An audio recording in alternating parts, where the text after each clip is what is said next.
It is Tuesday. Thank you for joining us here on Live Impact News on WCNC Plus. I'm Nick Sturdivant. I'm sorry, guys. I heard the chair move, so I didn't know if somebody fell in the studio, so I had to turn and check.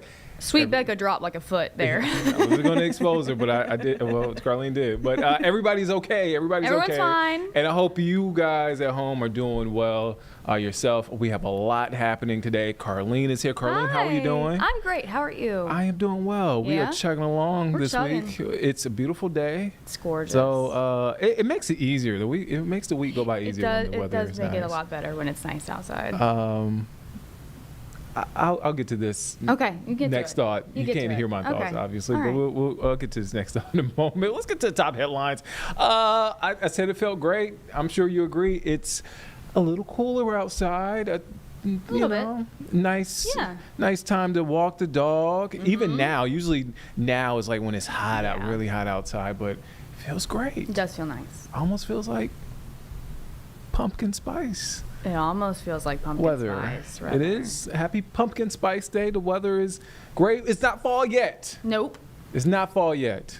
Carlene won't have it. Not on Carlene's watch. I will live all my summer dreams till the last possible minute. You still have time. Yep. We still have time. Labor Day is this week, or Labor Day weekend is this weekend. So we still got time. We'll check in with the forecast with Becca Birdsall in just a moment. Also today, we are following the legendary Humpy Willer. His funeral is happening as we speak. Mm-hmm. Services held this week. There was a visual eulogy yesterday, funeral today, honoring NASCAR legend Humpy Willer. He was a longtime president of Charlotte Motor Speedway, putting it on the map. Yeah. Revolutionary for the sport. We talk about it from time to time because I know you're going to Darlington. I worked in that area. Legendary track. Yes. But Charlotte Motor Speedway. Of course. Legendary. It's America's home for racing. Yeah. And Humpy Willer, promoter, a big reason why. I mean, he introduced night races, and now there's only a handful of tracks now that don't have lights. Everybody's got lights, except and that was his idea. So folks here in the community are remembering him. We have a reporter there covering the funeral as well. Also today, it's 11 months since Hurricane Helene hit western North Carolina, and today we're getting an update on the work being done in Chimney Rock. Chimney Rock is reopened. It reopened about a month ago, about a month ago. A month and a half, yes. So NCDOT updating us on the work there. So those are our top headlines. I mentioned this at the top of the show.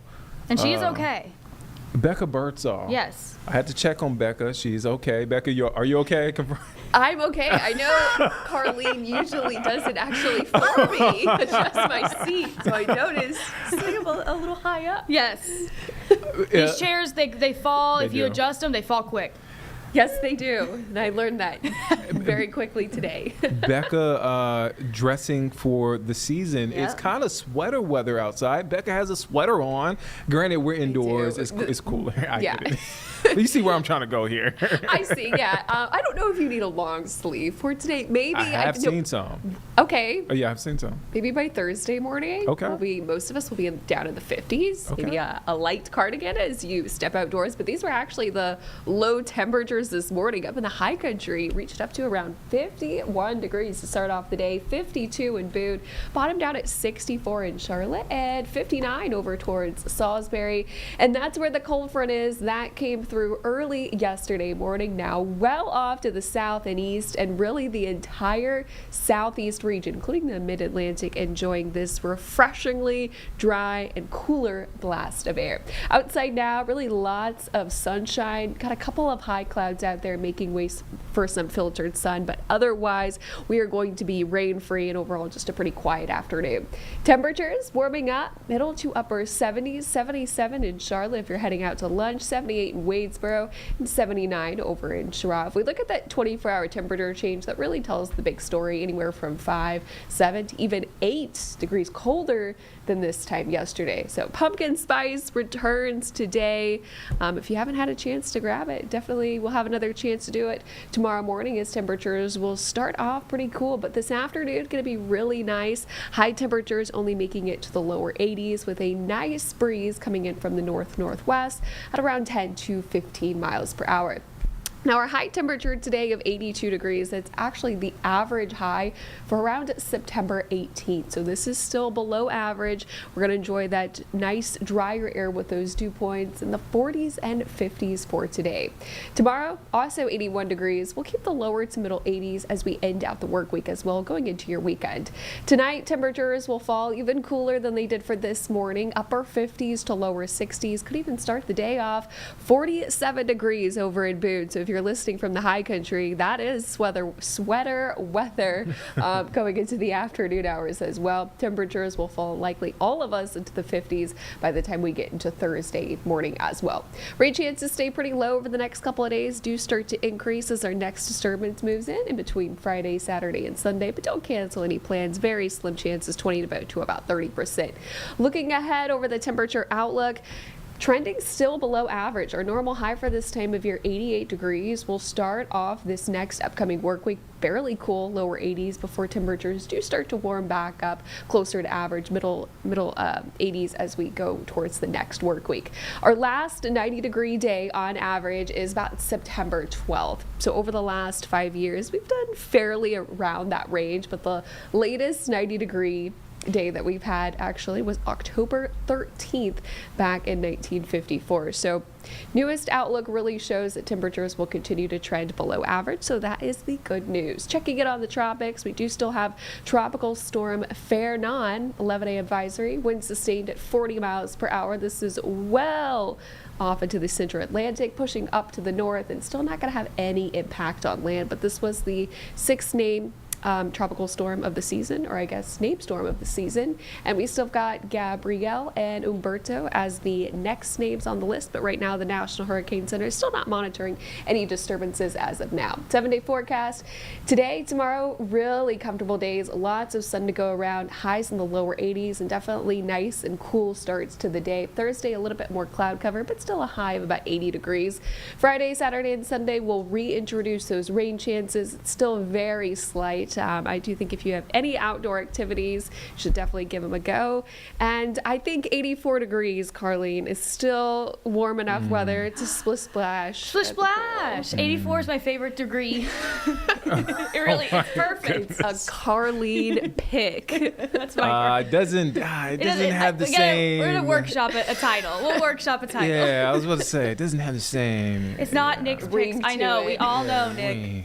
Becca, before I get you out of here, fall foliage. We talked about it yesterday. Yes. I know we totally missed it at the beginning of your I meant to ask this, but when can we expect fall foliage? Yeah, okay, so it's going to be highly dependent on the weather, especially going into the next month or two. I do have a graphic for that, actually. Please. Okay. You basically want lots of sunshine, mild, sunny days, and then you want it followed by cool and clear nights, but definitely not an early freeze. Here I put Beck on the spot, by the way, Do you go see the guys. leaves? Do you go up and see the leaves? Do either of y'all go up and see the leaves?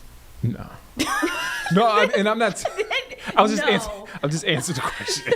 Okay, the traffic.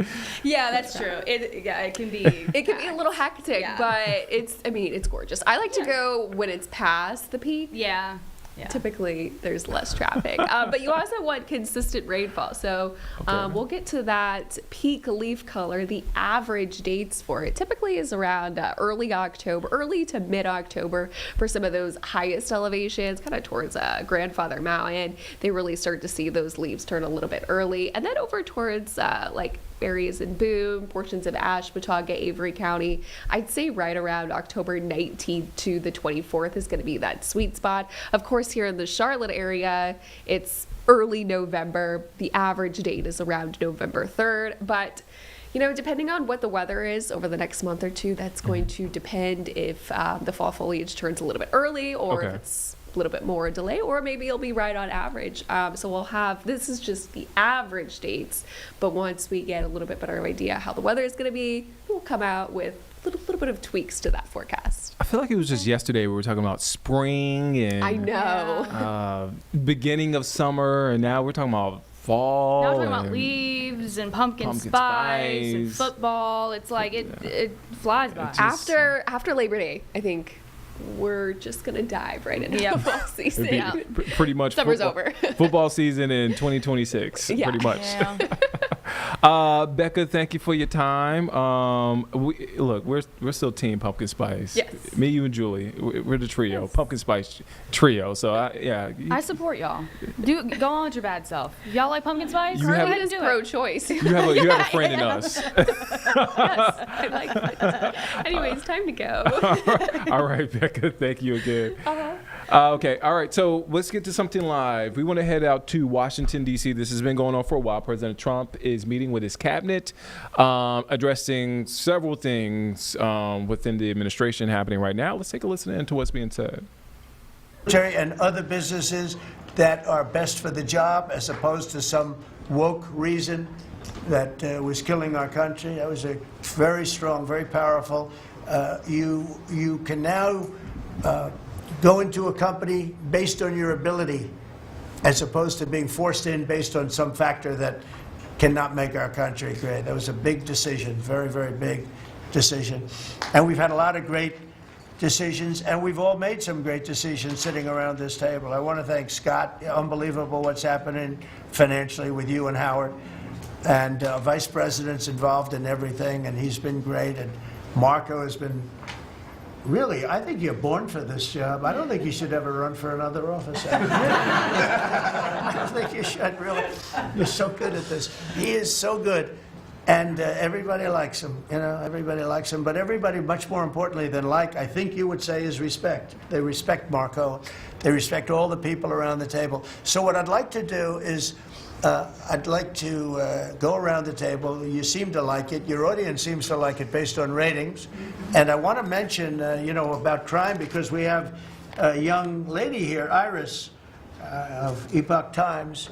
You're Iris, aren't you, huh? Yes. And I heard you were very savagely mugged in the city. And I'm not going to let that happen under this administration. That was last year. And would you like to mention what happened? Of course. So first of all, thank you, Mr. President. Do you want to listen to this? For having me here to share my story to the room and to the broader public. My name is Iris Tao. I'm a White House correspondent for NTD, the sister media of the Epoch Times. So more than 2 years ago, it was a Saturday morning in broad daylight. I was on my way to work, and a young man with a black ski mask pointed a gun at my face and threatened me to hand over my phone, my wallet, my laptop, and everything else. And when I refused, he used the butt of his handgun to strike me across the face, in the cheek, or what some people call pistol whip me, before running away. And that has deeply traumatized myself and my family. Ever since, I've never dared to walk in the street of DC at night, ever. And my family was extremely worried. So, Mr. President, thank you so much for what you're doing right now. Thank you for being honest. Such incidents involve not just me, but also my family. If he had shot me, I could have died right there in the middle of nowhere without my families or my friends knowing at the age of back then, I think 23. Right. Just starting my career here in DC without even starting a family. But now I'm very blessed to have this opportunity. So you had a gun pointed at your head, and you probably figured that he's going to pull the trigger because these are animals that don't know what the hell. They couldn't care less. The pulling the trigger to him is a very minor event, and I'm sure he's done it before. So how did you? And you did refuse to give it, which would probably, maybe somebody would say that was not the right decision, right? But you refused. But I understand that. So and then he hit you real hard. Yes. It's really amazing that you weren't shot. That was. I'm very blessed, and that's why having this opportunity to stand here to share my story today. One, I'm very grateful for God for allowing me to still survive to this day, but also to Mr. President. Thank you for now making DC safer. Thank you very much. For us, for our families, for my parents, on my behalf of my parents, and now my baby on the way. Thank you so much.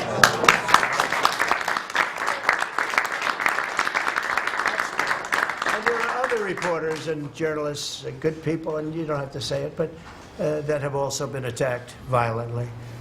And not violently, too, pretty badly. But, and I bet you see a big difference in the streets right now. And this is only 12 days, but people are telling me they're going out to dinner now. They haven't, I told the story of my friend, but I have a lot of friends that are going out to dinner all the time now in D.C., and they weren't doing it 12 days ago. They would never even think. One of my friends went out 5 times. It was 4 times the last time I told. Now it's 5 times. He said, I love going out to dinner, and restaurants are starting to open again. A lot of them closed because, you know, nobody wanted to go into a restaurant. Nobody wanted to get to a restaurant or even sit in the restaurant. But you see a big difference now, don't you? I do. I do pass by Union Station every day on my way home, and I do feel a lot safer seeing the trucks right outside, seeing the National Guard troops members right outside. It does make me feel like I'm hopeful about these again, and one day hopefully we can raise our family here. Thank you very much. That's nice. And those are tough troops, too. Those are not politically correct troops. We don't have politically correct anymore. We have tough guys, tough people, including some tough women. But we have tough people, and when you look at them, I'll tell you, they showed one scene where a bunch of Tren de Aragua guys, or whatever, maybe MS-13, maybe MSDNC, okay? Because to me, they're worse. I think they're worse. MSNBC maybe is worse than Tren de Aragua. Real scum, real dishonest people. But anyway, they went into this gang, I think it was Tren de Aragua, Venezuela, and they weren't nice to this group of people. The gang was calling them sir. Yes, sir. Yes, sir. Get out of here. Get the hell out of here. You're no good. Get out of here. And yes, sir. Yes, sir. Yes. These are people that beat up people all day long. And they're calling these soldiers, that's what they are. They're real soldiers. There's no games. I said, you don't have to be politically correct. And you know the way they used to spit in the face of the soldiers, with the soldiers standing like this, and you'd have some guy or some woman sometimes screaming at them from 1 inch away. They're standing there, and they're told you cannot do anything, and they start spitting, actually spitting in their face. And I said, you spit, we hit. And they're totally authorized to do that, all of those things. But your story is great, and there are other stories here, but they don't have to tell them. But some people are ashamed to tell them. They don't want to tell them. But it was like a jungle, and it's not a jungle anymore. And it's going to get so good that this will be the safest capital there is. It'll be one of the safest places in our nation, anywhere. And right now it's one of the most unsafe places, but not now. 12 days ago, it was the most unsafe place in our nation. And they have to stop issuing false crime numbers because, I mean, I heard the mayor, and I like the mayor, you know, fine. I don't care if I like her or not. If she did her job, I wish she were a horrible person who did her job. But she's probably nice, I guess. I don't care. I want her to do a job. But they issue false numbers. She said, crime is down, you know, before we got, now they can say crime is down. Crime is very much down. But what they did is they issued numbers. It's the best in 30 years. Not the best. It's the worst. It's the worst. It's much worse. And they gave phony numbers, and then they fired the man who didn't want to write the phony numbers. He got fired. And I guess that whole situation's under investigation because it's a very important thing, Pam. I mean, if they're going to give these phony numbers, it's a false feeling that you get crime. You have to do something about it. And you can't go around saying, "Oh, Washington D.C. safe," if it's not. It's going to be very safe very soon. It's very safe right now. You're going to go out, have dinner. People are going out all over the place. They're walking. I have people that work in government, strong, tough cookies. They can take care of themselves. But it doesn't help to have big, strong muscles. And I work out. If a guy's over there with a gun shooting you in your face, you can be the strongest guy in the world. Guy has a gun, shoots you in the face. It doesn't matter how much you've worked out, how many weights you've lifted, how hard you work.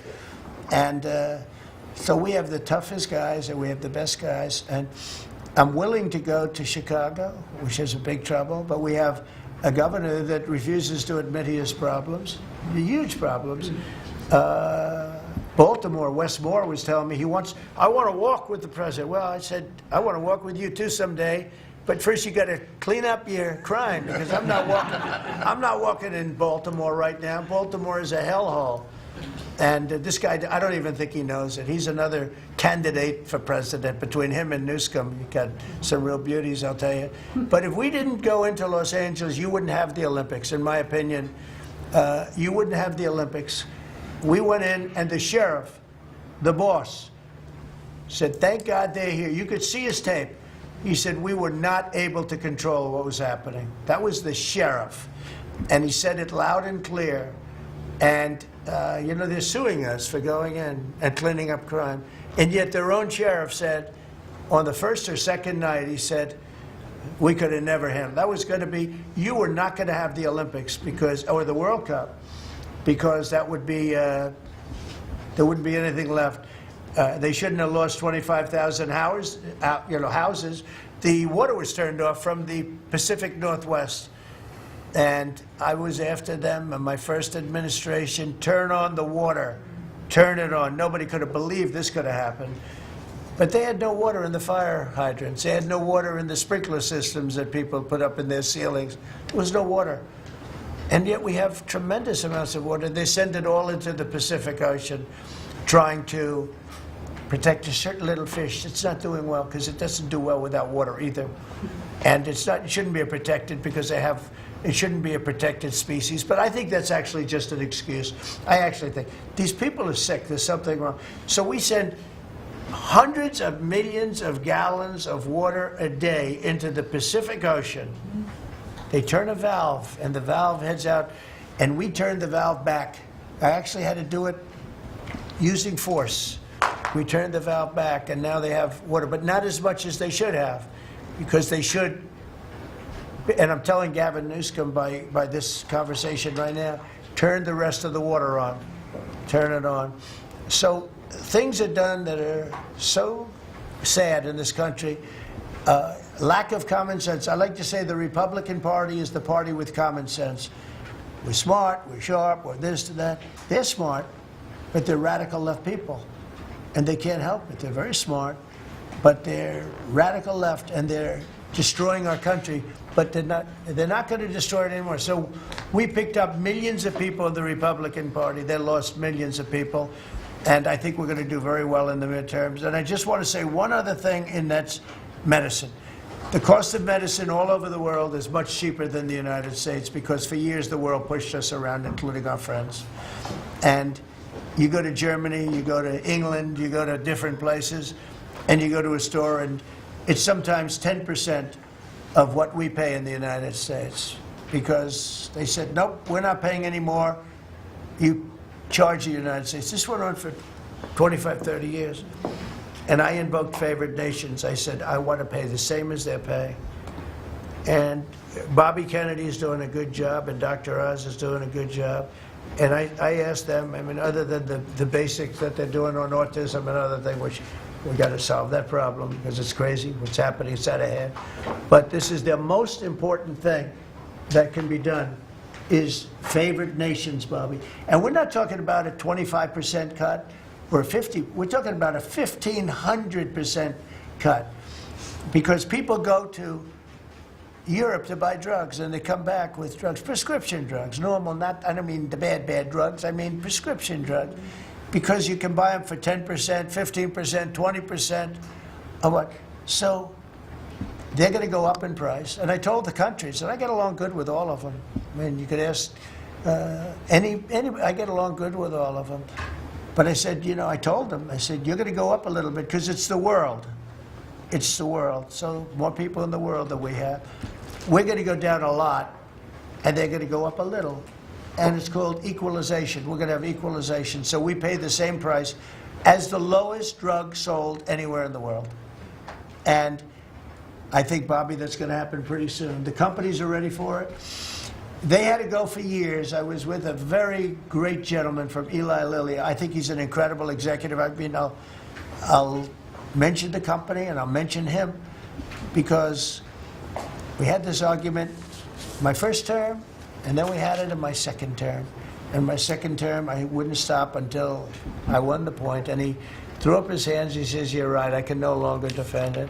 I can no longer defend that a pill that's made by Johnson & Johnson in a factory, in the same factory, in the United States versus a place in Europe or other places, including Canada, by the way, you could buy it for 10% or 15% or 20%, the cost of what we're paying. Well, we'd pay 5, 6, 7 times more money."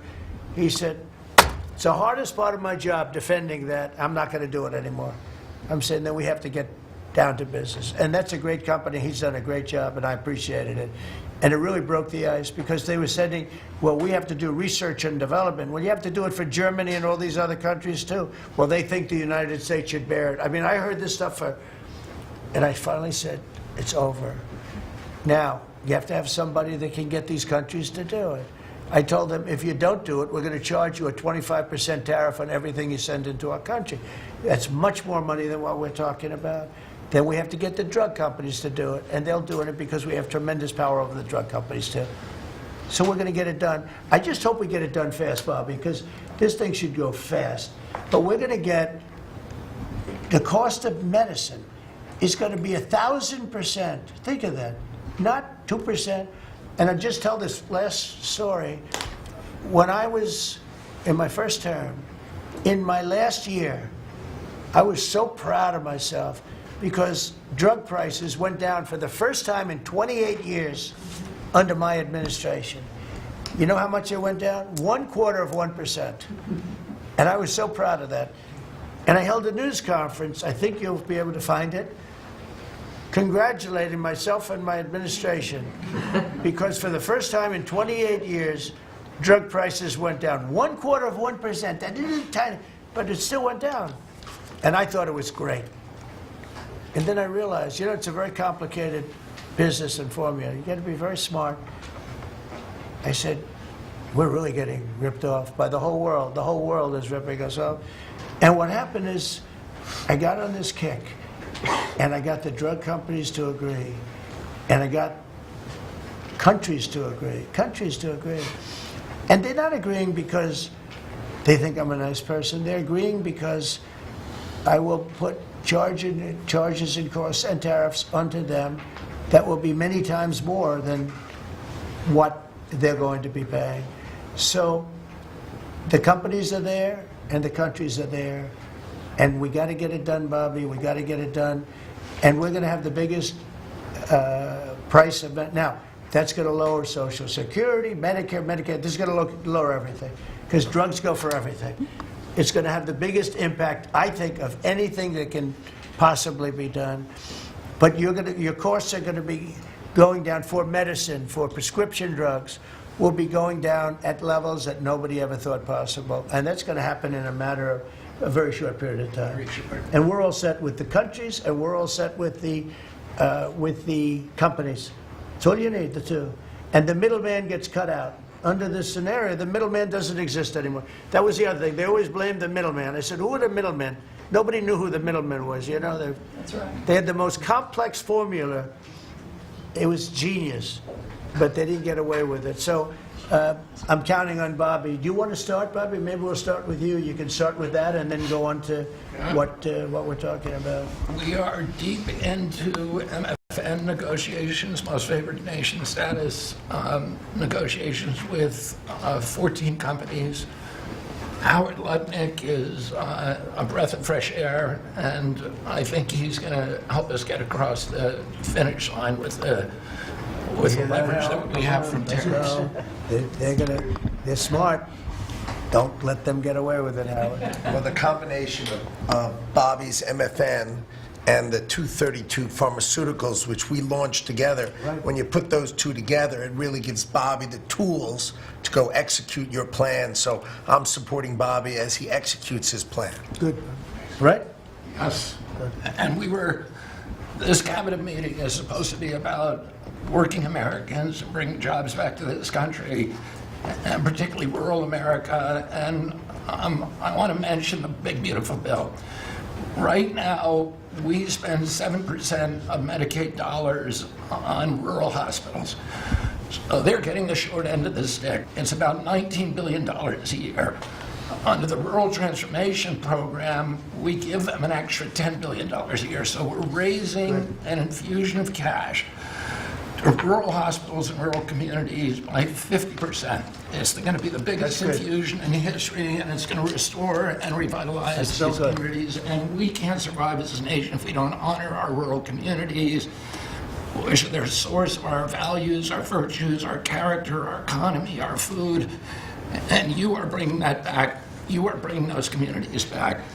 I wanted to talk, because you mentioned the wind farms, we now have an interdepartmental coalition, a team, which is Doug Burgum and Howard Lutnick and Chris Wright and Pete Hegseth, who are all working on this issue. And Lee, who are all working together on this issue. We're meeting together. There are right now 11 wind farms planned that were launched during the Biden administration.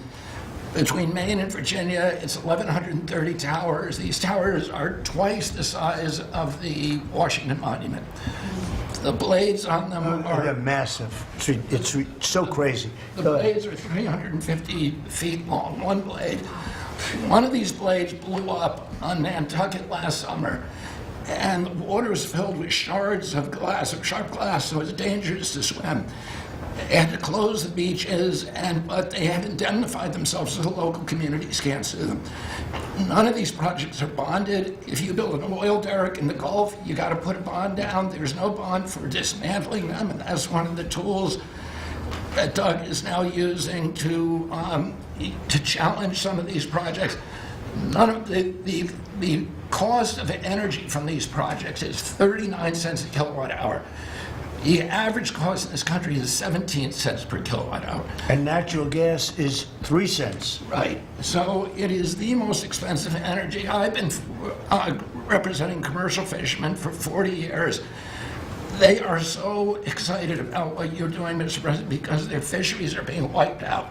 As soon as they begin construction, the groundfish fisheries just disappear. The fish leave the area. They've killed 160 whales in the last 2 years. So they're wiping out the whale population, the Atlantic whale population, the big whales, the minkies, the gray whale, or the humpback whales, the right whales. And you are going to save the whales on the East Coast because of this. And you're going to save these economies that are based upon commercial fishing. I'll say one other thing about fishing.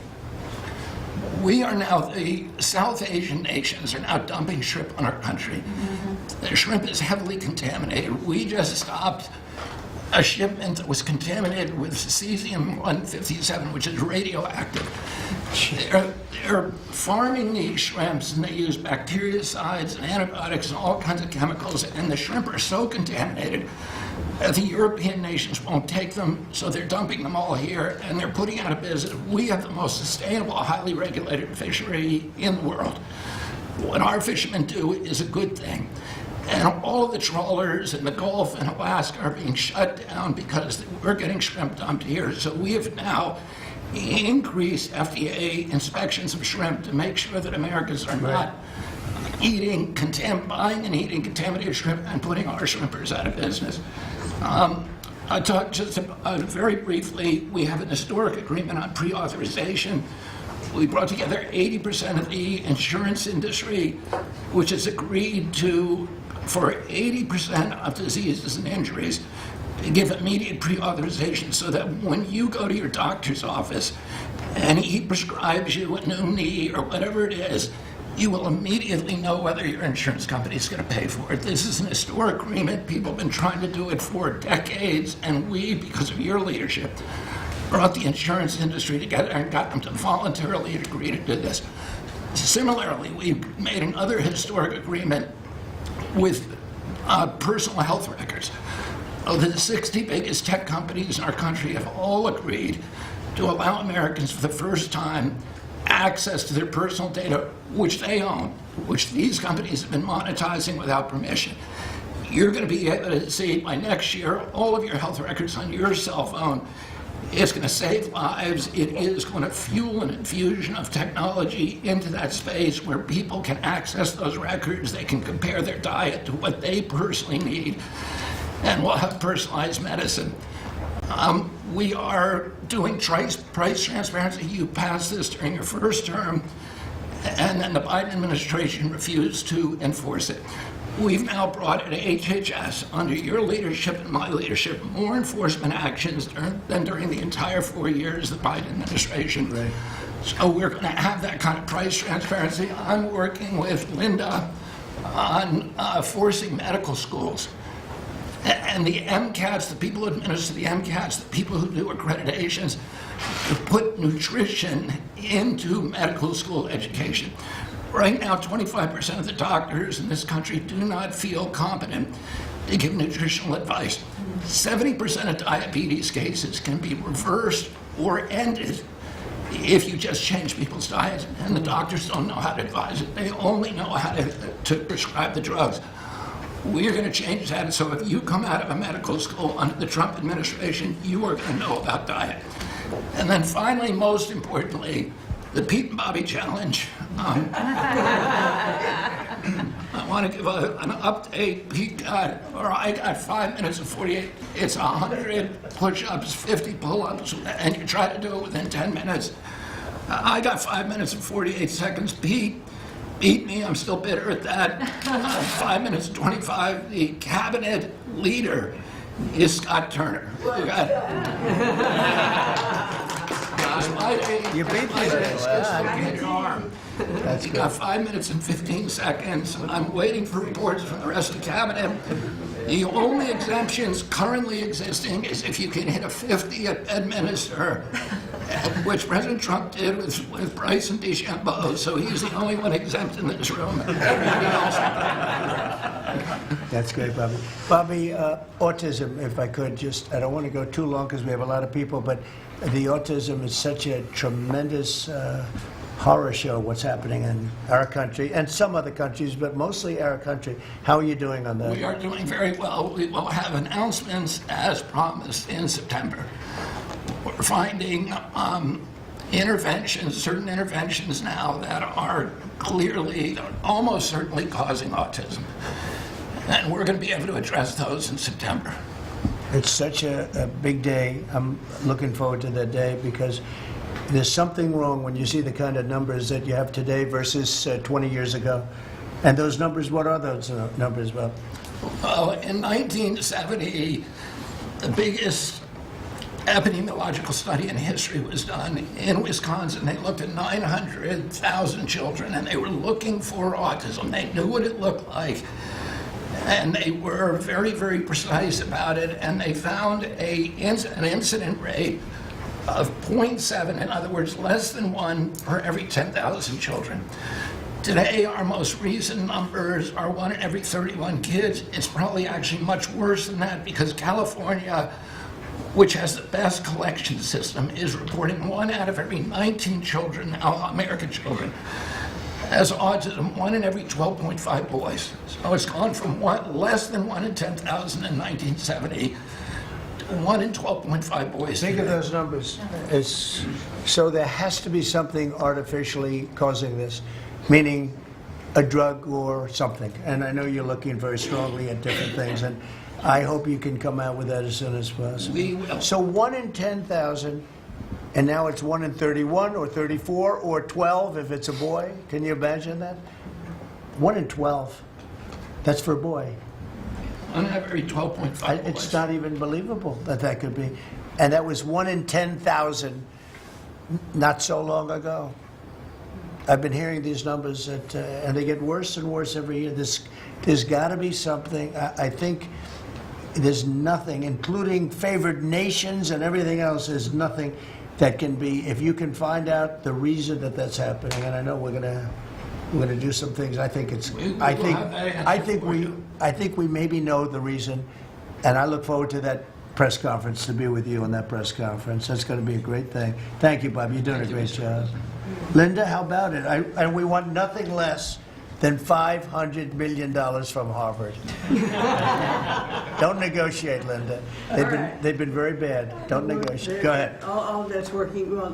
Mr. President, thank you very much. Since we are focusing today on Labor Day, and I know that Kelly and Lori are both going to echo some of the things that I'll say as well.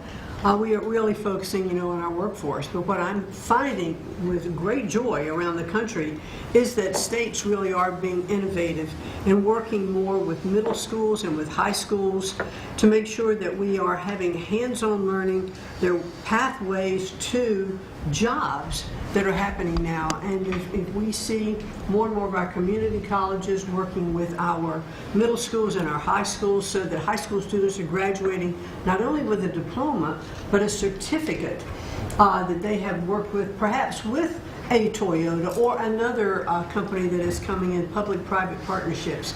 And they're learning on the job so that when they graduate from high school, they're ready to go into the workforce, because we know with all of these wonderful jobs that are coming back into the country through AI, through just our normal jobs, we need electricians, HVAC operators, etc.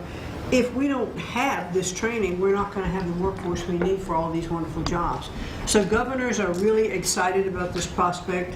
I've been now to several states and visited community colleges and tech schools with governors, and they're just all on board for getting this done. I think it's one of the best things that we're hearing relative to the job market. So we're just kind of focusing on that for today. So we're bringing education back to the states, to put it in a more simple fashion. We're going to let the states educate our children again. And we're rated out of 40 countries, we're 38, 39, or 40. So obviously it's not working what they've been doing for the last 30, 40 years. And if you go back, the best are like Norway, Denmark, Sweden, some of the other, Finland. They're very highly rated.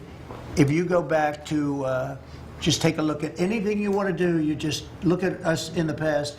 If we gave Iowa or gave Indiana or gave, and I don't say every one of them, a guy like Gavin Newsom's not going to do well. Certain states won't do well. But even California, you cut it up into sections. You have Riverside, you have this, you have that. You cut it into 5 sections. And, if you had a good governor, you'd be able. All right, so you're watching Live Impact News on WCNC Plus. I'm Nick Sertman. Right there is President Donald Trump meeting with his cabinet. We want to step away from that to get some breaking news. We saw this on social media. We're able to confirm it. So here it is. Travis Kelce and Taylor Swift have announced their engagement. Travis Kelce, Super Bowl winning, all-pro tight end for the Kansas City Chiefs. Taylor Swift, megastar. And you read the caption right there, a collaborated post on Instagram. Your English teacher and your gym teacher are getting married. Julie Kay is here. She is a Swiftie, our Taylor Swift correspondent, not only with politics, but she's good with this. Julie. Big day. Yeah, big day. Huge day. I don't know if they can hear. We can hear the newsroom reaction from in here. Is alive. Right, we found out first, I would like to say, because we saw it on the TV. Multiple news stations breaking away from this Donald Trump press conference to go to this. This is huge. It's been 2 years, so not necessarily surprising, but just in the middle of a Tuesday afternoon dropping this news. Not surprising, but surprising. Yeah. Yes. I think so. I think that's fair. That's a good way to summarize it. I don't think, I think we thought going to get another, that was Jeb, if you heard him. He's excited about this engagement too. But I guess we assumed that they would wait. But, I mean, look, you can't stop love, and they wanted to be engaged. I understand. And it happened. I think that we suspected at some point it would be coming. I think just with the way that Taylor Swift is, you think everything's going to have hints dropping ahead of time. We're looking for Easter eggs all the time, mostly through her music, not through her personal life.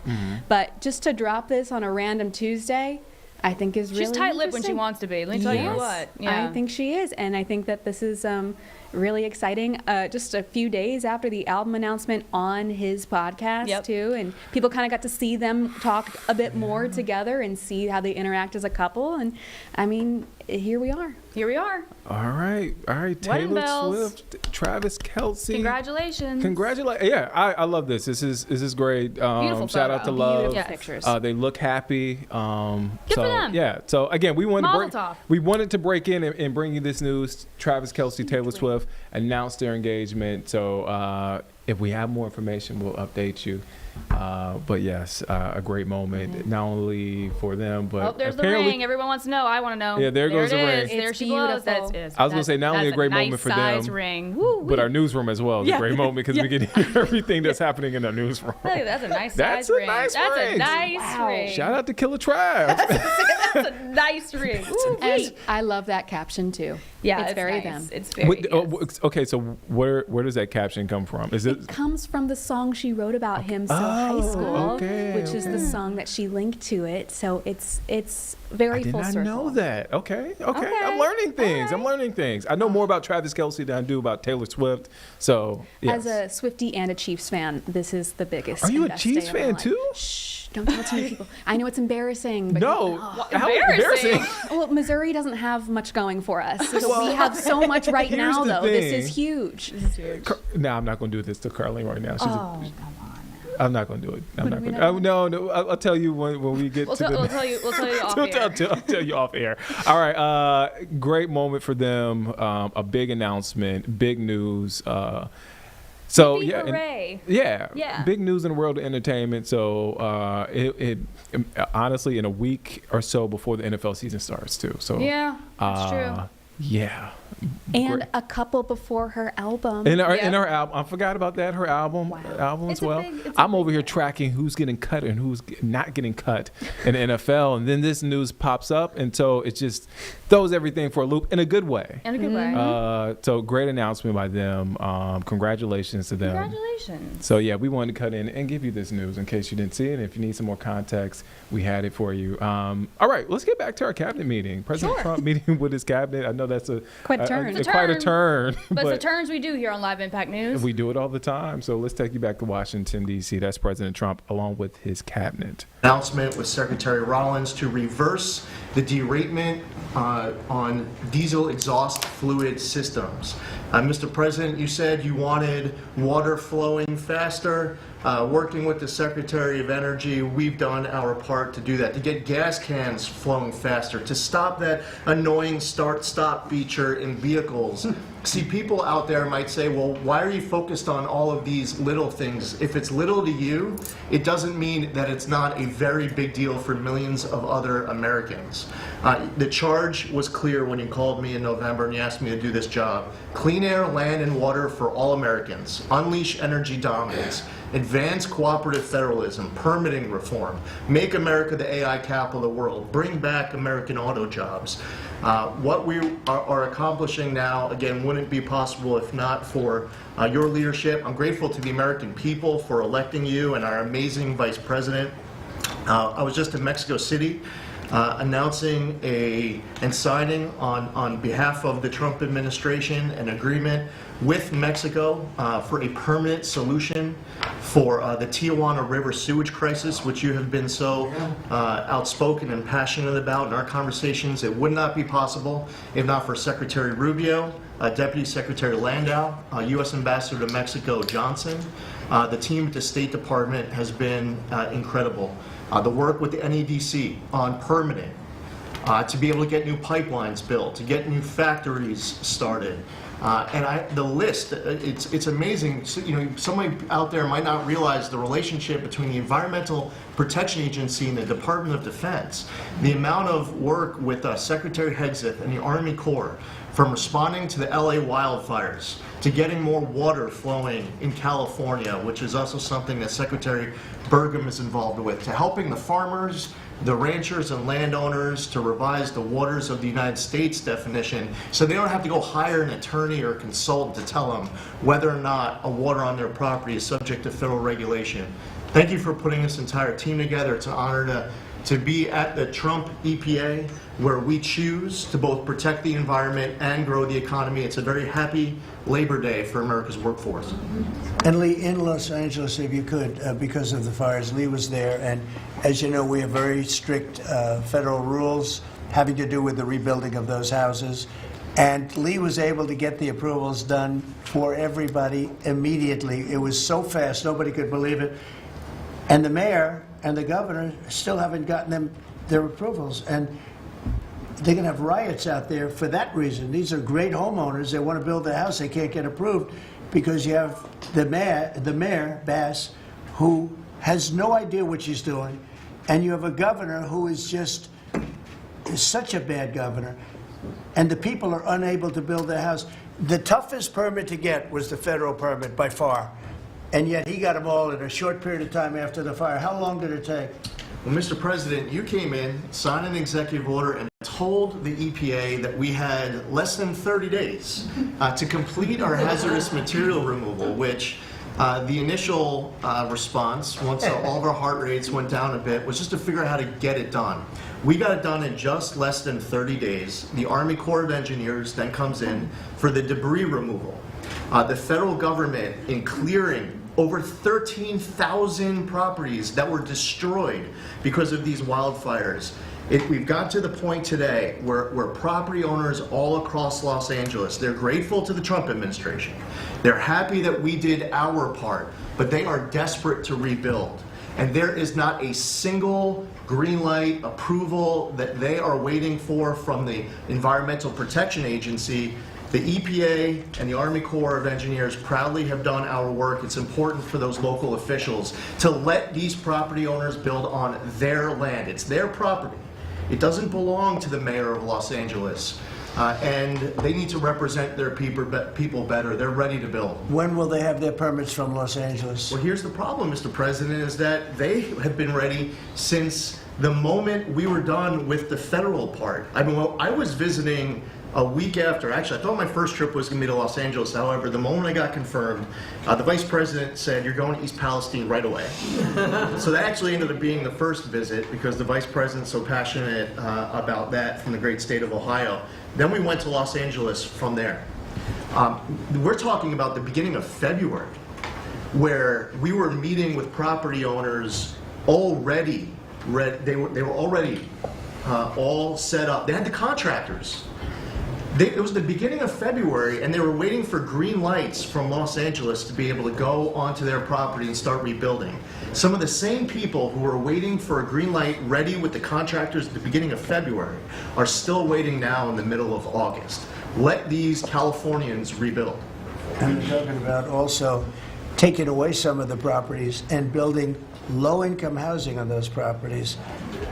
They're going to have problems like they've never had before. These people don't know what they're doing. So we have all our permits. Everything the federal government has to do was done long ago. They should have been. I went to a town hall with Lee, but we were there, and the mayor was saying it would take 2 years, maybe 3 years to get this approved. I said, no, not 2 years, 2 days. They should have it in 2 days. And I toured the site, and I met 100 homeowners, all standing in front of this site a couple of days after the fire, and they were ready to go right then. They wanted to just build right then. And the city won't let them do it. Los Angeles, I don't think it's that they won't. I think they're incompetent, okay, to be honest with you. I think they just don't know how to go about it. It is so badly run by Newsom and by Mayor Bass. Mayor Bass, she was in Africa during the fire. She knew the fire was starting to rage, and she decided to take a trip to Africa. These people are they're just bad. You know, you're talking about make America great again. They could never make America great again, but we are doing that. Congratulations, you found some interesting things, Tulsi. She's becoming a bigger and bigger star every day. She found a lot of good things. Go ahead. Thank you, sir. As we approach Labor Day weekend here, this is just such a great opportunity really to recognize your leadership as a true champion for working people. And I know we'll hear as we go around the table here how your focus singularly on putting the well-being and interests of the American people first is that common thread that we're seeing in your policies being implemented across your administration. For ODNI, number one, our focus is and must always be making sure that our intelligence community is focused on our mission, keeping the American people safe, secure, and free. We're doing great work on this front. I'll point out our National Counterterrorism Center led by Director Joe Kent. are working across different agencies with Homeland Security, DEA, FBI, and others to catch terrorists, both those who are trying to come into our country, those who may already be in our country. They are finding the worst of the cartel bosses and making sure that they're not able to continue to wreak havoc and terror in our communities. Secondly, Mr. President, you have charged me with the mission of finding the truth and telling the truth to the American people. And we've exposed some of the worst examples of the weaponization of intelligence in the last several weeks. I will continue down that mission and that path wherever it leads. Transparency, telling the truth is what will drive true accountability for the American people who deserve nothing less. And lastly, Mr. President, all of us are charged with being good stewards of taxpayer dollars. I've gone through a reorganization for ODNI that we've announced in the last week. We've cut nearly half of redundant, unnecessary functions within ODNI, saving taxpayers over $700 million a year. We will continue focusing on our core mission in keeping the American people safe, and appreciate your leadership and your focus on this most critical task. And you've also found many bags of information. I think they call them burn bags. They're supposed to be burned and they didn't get burned, having to do with how corrupt the 2020 election was. And when will that all come out? Mr. President, I will be the first to brief you once we have that information collected. But you're right, we are finding documents literally tucked away in the back of safes in random offices in these bags and in other areas, which again speaks to the intent of those who are trying to hide the truth from the American people and trying to cover up the politicization that was led by people like John Brennan and James Clapper and others that have caused really immeasurable harm to the American people and to our country. Great job. Thank you. We look forward to hearing it. The public looks forward. Thank you very much. Administrator?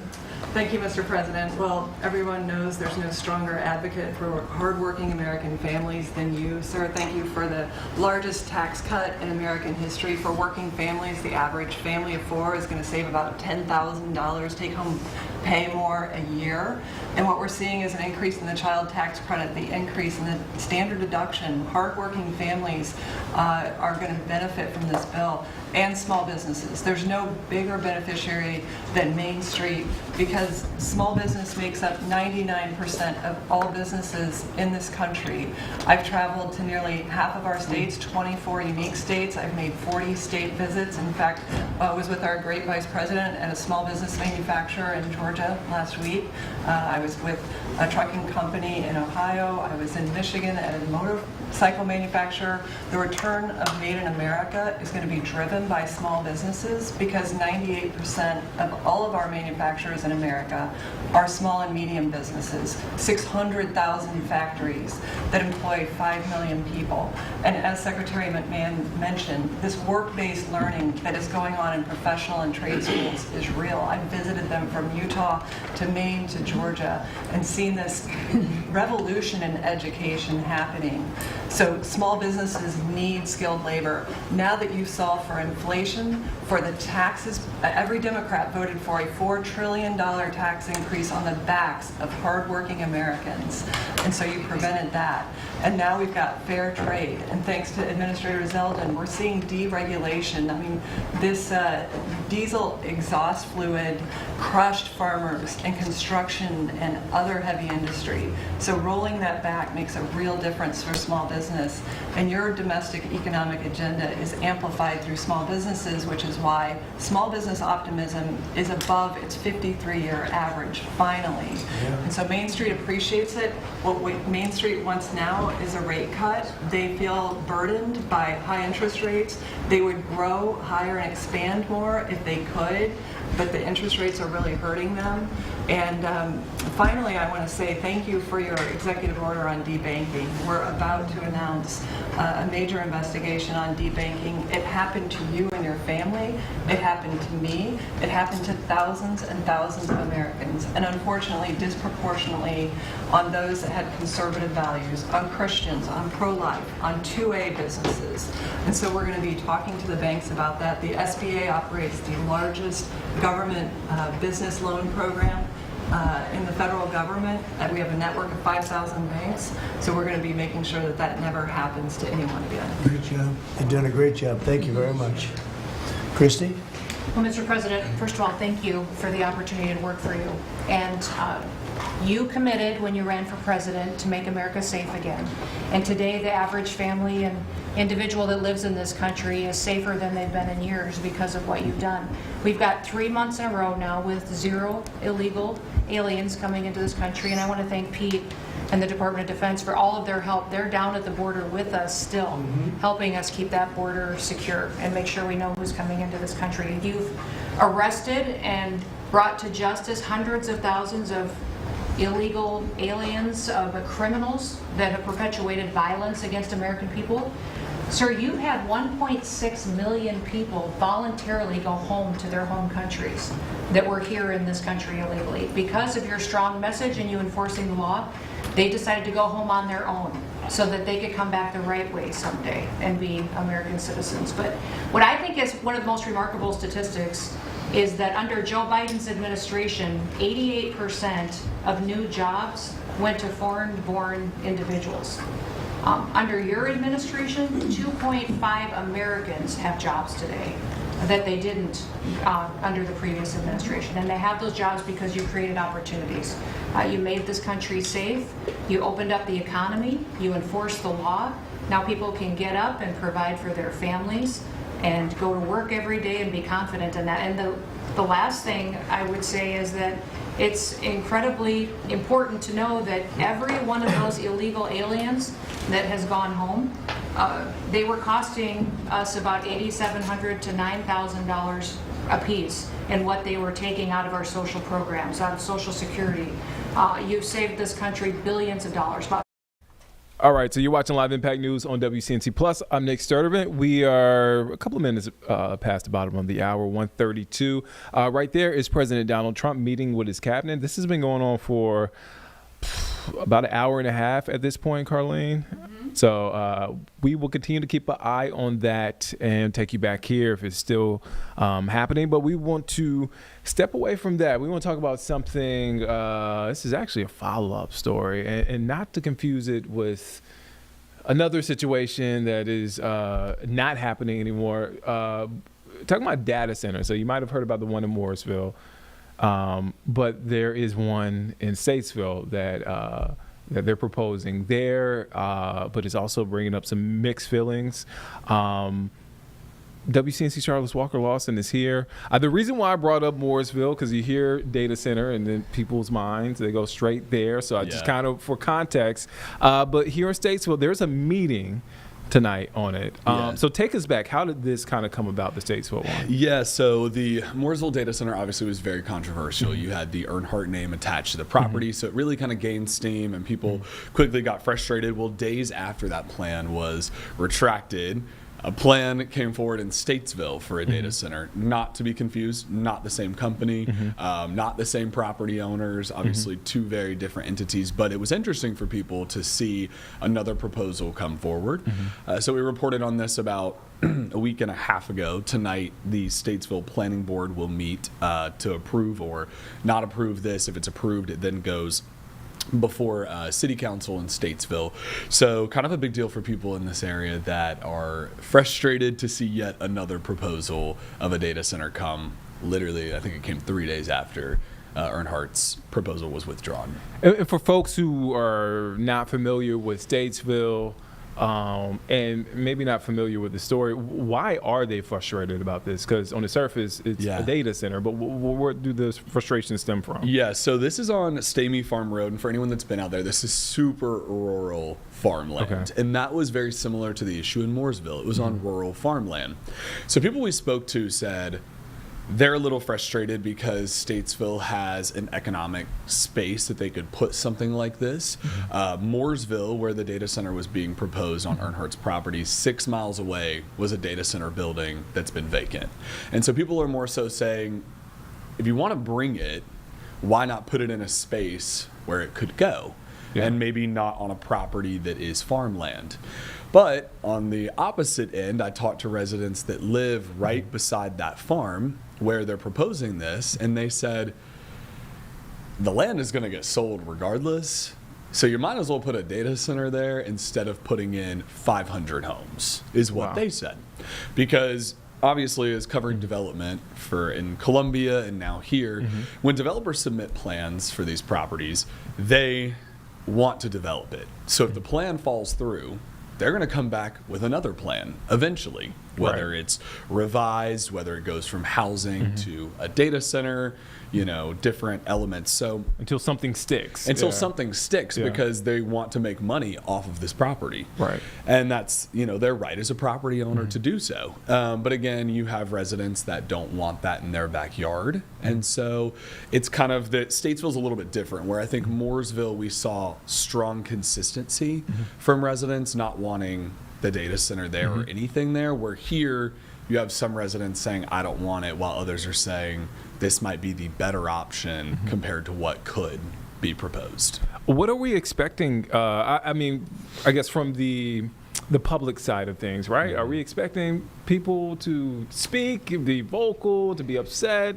Yeah, a group is organized. They're planning on speaking tonight to voice their frustrations. They've kind of taken the elements of this protesting group in Mooresville and taken it and somewhat gained steam in Statesville. And I don't think this is my belief, but I'm not really sure that the Statesville property would have caught as much attention had the Mooresville property not just happened. Right. I think that it kind of raised awareness for people and they saw it and then started to see, oh, wow, this is also being proposed just up the street. Why are there two proposals in one county? And I don't have an answer for that. But again, it's just people kind of confused why all of a sudden you have all these proposals. And I think that because the Earnhardt property came up, this is now raised attention and red flags that people don't want to see these farmlands transferring over into data centers. Great context there. You had a little bit, for transparency's sake, I'm used to seeing you in the morning, but you came in the afternoon. I usually have the time pulled up, but what time is the meeting, and two, what time can folks see your report? Meeting is tonight at 6. Okay. You will see elements of my story tonight at 6, and then you will see the rest of it at 11 tonight. All right. Walker Lawson, working a strange shift today. To cover the meeting. Walker, thank you for your time, man. Thank you for stopping by. All right, Carlene, it looks like they're still meeting in D.C. Should we go back there? All right, so let's go back to President Trump's cabinet meeting that is happening as we speak. It continues. Let's take a listen in. We talk to each other often, and the workforce, the skilled workforce, the education factor, retirees, it's been so important because they all touch the Department of Labor, and I have the opportunity to work with every single one. If you all haven't stopped by the Department of Labor, Mr. President, I invite you to see your big, beautiful face on a banner in front of the Department of Labor, because you are really the transformational president of the American worker, along with the American flag and President Roosevelt, because we're bringing business and labor together. And I was so honored to unveil that yesterday, and everybody is taking note of that. You also mentioned crime, and I think it's been important for my colleagues to recognize that now American workers can return to work and feel safe. That business owners aren't shutting down their businesses because they're afraid they can't protect their workers, and now it's open for business again, and it's starting right here in our nation's capital. Many things have been mentioned about consumer confidence up, unemployment is holding steady, and more than 2 million net jobs for native-born Americans has been key under your leadership. 84% of the workforce and jobs has been produced by the private sector. I think that was the mission of this administration and the Department of Labor. And I will continue to say for a little bit longer, until I heard you today, the One Big Beautiful Bill, because it equals one big beautiful workforce. And Congress passed this legislation. It probably will be the single most important bill that they did sign, because it is protecting our American workforce by expanding Pell Grants and child care and reduction in taxes, so they can keep more of their hard-earned dollars. I am at the Department of Labor announcing $30 million in grants for our skilled workforce, that I have an MOU with Secretary McMahon. I have an MOU with Administrator Loeffler. That's important to share the data points on how important this is. In June, we awarded nearly $84 million in grants for the capacity of what? registered apprenticeships, an executive order to have 1 million active apprentices across this nation, where we've already registered 185,000 since in the last few months. One of the other things that we have done is the Biden administration's guidance on cryptocurrency. And thanks to you and your leadership on that, we've rolled that back. And of course, we're going to see the 401k, the investors in our alternative assets. That's been key through the Department of Labor to work through. Partnering with our agencies, again, as I mentioned before, is important as we work together. I have visited, I'll be 31 states on my 50-state tour by the end of this month. I'm headed with Secretary Duffy, with the South Korean President Lee today as we move through the shipbuilding. We will do that in Philly, and then I'm off to New England to talk to those states about how important the apprenticeship program is. But while I visited Hexel in Salt Lake City, 100% domestic carbon fiber for the Department of Defense as they produce. They are announcing another $1 billion investment per your executive order on advanced manufacturing. So it is working. Everything that you have been saying since you were elected and since we all can put into play has been working. Ohio, McDonald's is investing 375,000 new jobs. The shrimpers I visited as well, and they need our help in protecting that industry for our American fishermen and shrimpers. In Minnesota, I toured Cambria. When we're talking about quartz countertops, all made in America. And again, in Oregon, where we are expecting a crackdown. Thank you for what you are doing with your agents on ICE, and thank you for the prosecution that I hope you will come to Portland, Oregon, and crack down. But while there are still good people, I was able to visit Buckeye Pacific, really a trading floor for the timber industry. So we still want to focus on great, hardworking American businesses. Mr. President, I couldn't be more excited to ring in Labor Day in Erie, Pennsylvania for the Labor Day Parade. I will be there to welcome it.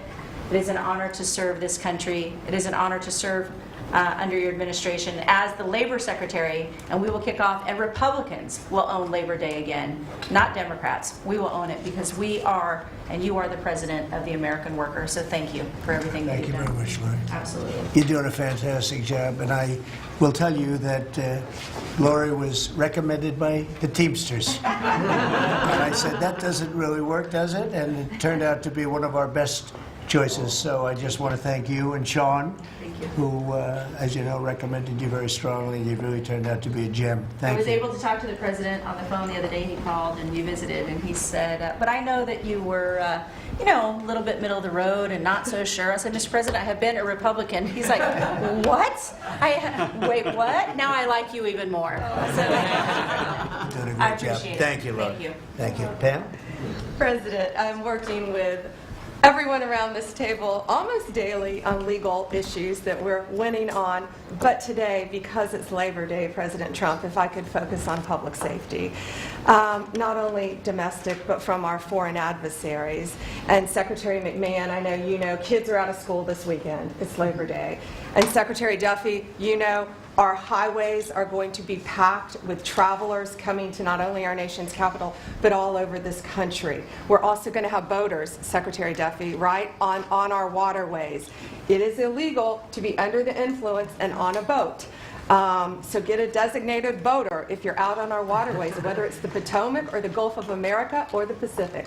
Wherever you're out this weekend, people need to be safe. And on an international level, Secretary Rubio, thank you for all your help on everything we're doing, and everyone around this room. But yesterday, there was a big, big win.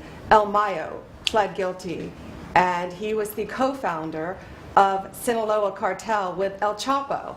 And there's even a Narcos Netflix series about these guys. Well, now we know the ending. He's going to die in an American prison.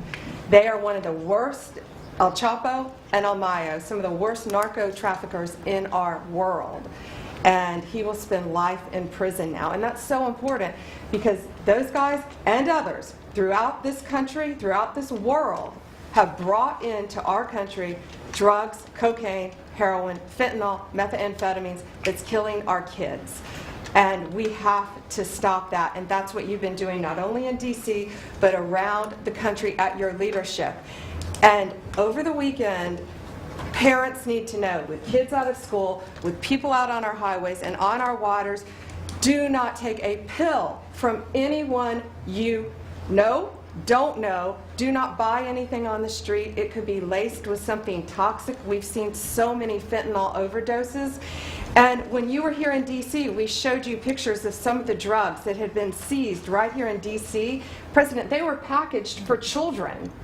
Packaged for children. And people are dying from these around our country. So thank you, President Trump, for your leadership and for letting Americans know that it's now a safe place to go. But parents also have to know, college kids have to know, to be vigilant and not take this trash. Because you could be thinking you're taking a Xanax, an Adderall, anything, and it could be laced with something very lethal. So thank you, President Great Trump. message, Thank and you, you've President been Trump. fantastic this last 12 days in D.C. The job you and your whole group has done is, All of us. everyone's talking about it all over the world. I hate to have to talk about that, but we have to. It's becoming a very safe place again, and the work, I've seen how hard you worked from the beginning, in all fairness, but this focus on D.C. is so important for the country, so great job. And to everybody. And great job. President, it's a team around. We're all working hand in hand, side by side, all of our agencies together to make America safe and D.C. safe. And Iris, congratulations on your baby, and I'm so glad that you're safe now. Thank you very much. Thank you, Pam, very much. Great. Mr. VP, would you like to say something? Yes, sir. I'll be brief, but I want to congratulate you and the entire team on all the things that have been accomplished. You'll hear about a lot of it. You've already heard some of it, but I thought it would be helpful, Mr. President, just to take stock, not just of what we've accomplished, what we will accomplish, but of the mess that we inherited, because I think it makes this first Labor Day a bigger and more special occasion. You heard, I think, Christy talk about this, that all of the net job growth under the Biden administration had gone to the foreign-born. Now that net job growth is going to American citizens who deserve opportunity in their own country. That's a great accomplishment. You'll hear, I'm sure, Scott talk about the success with tariffs. People forget that we inherited the largest peacetime deficit in the history of the United States of America. And now, because the president is not letting foreign countries take advantage of us, we're collecting hundreds of billions of dollars, trillions of dollars over 10 years in tariffs from countries and companies that were formerly taking advantage of the American people. You heard Pam talk about the public safety and the success that we've had there. I happen to believe that maybe the most sacred thing that we can deliver to American workers is the ability to live safely and comfortably in their own neighborhoods. Public safety is not just something that should belong to the wealthy. It should belong to every working man and woman in the United States of America. And because of the work of this administration, that is happening. And of course, Mr. President, you yourself talked about the inflation mess that we inherited under the Biden administration. Maybe the most striking and even shocking statistic of the Biden administration is that housing costs have gone up by 100% over the 4 years of the Biden administration, literally doubled, making the American dream of homeownership unaffordable. We've made great strides and great progress already, but to the American people who are listening, there's a lot more to do. We're going to keep on working hard at it, but it's an honor to do this job under the President's leadership and with this very great team that you've assembled. So we've done a lot, but there's a lot more work to do, and we're very cognizant of it. Thank you, sir. Great job. Thank you, J.D. Scott? Sir, as we've said very often, economic security is national security, and our country has never been so secure thanks to you. You have brought us back from the edge. You have the overwhelming mandate from the American people. You're restoring confidence in government, a topic that is on the front of everyone's mind, the Federal Reserve. The Federal Reserve's independence comes from a political arrangement between itself and the American public.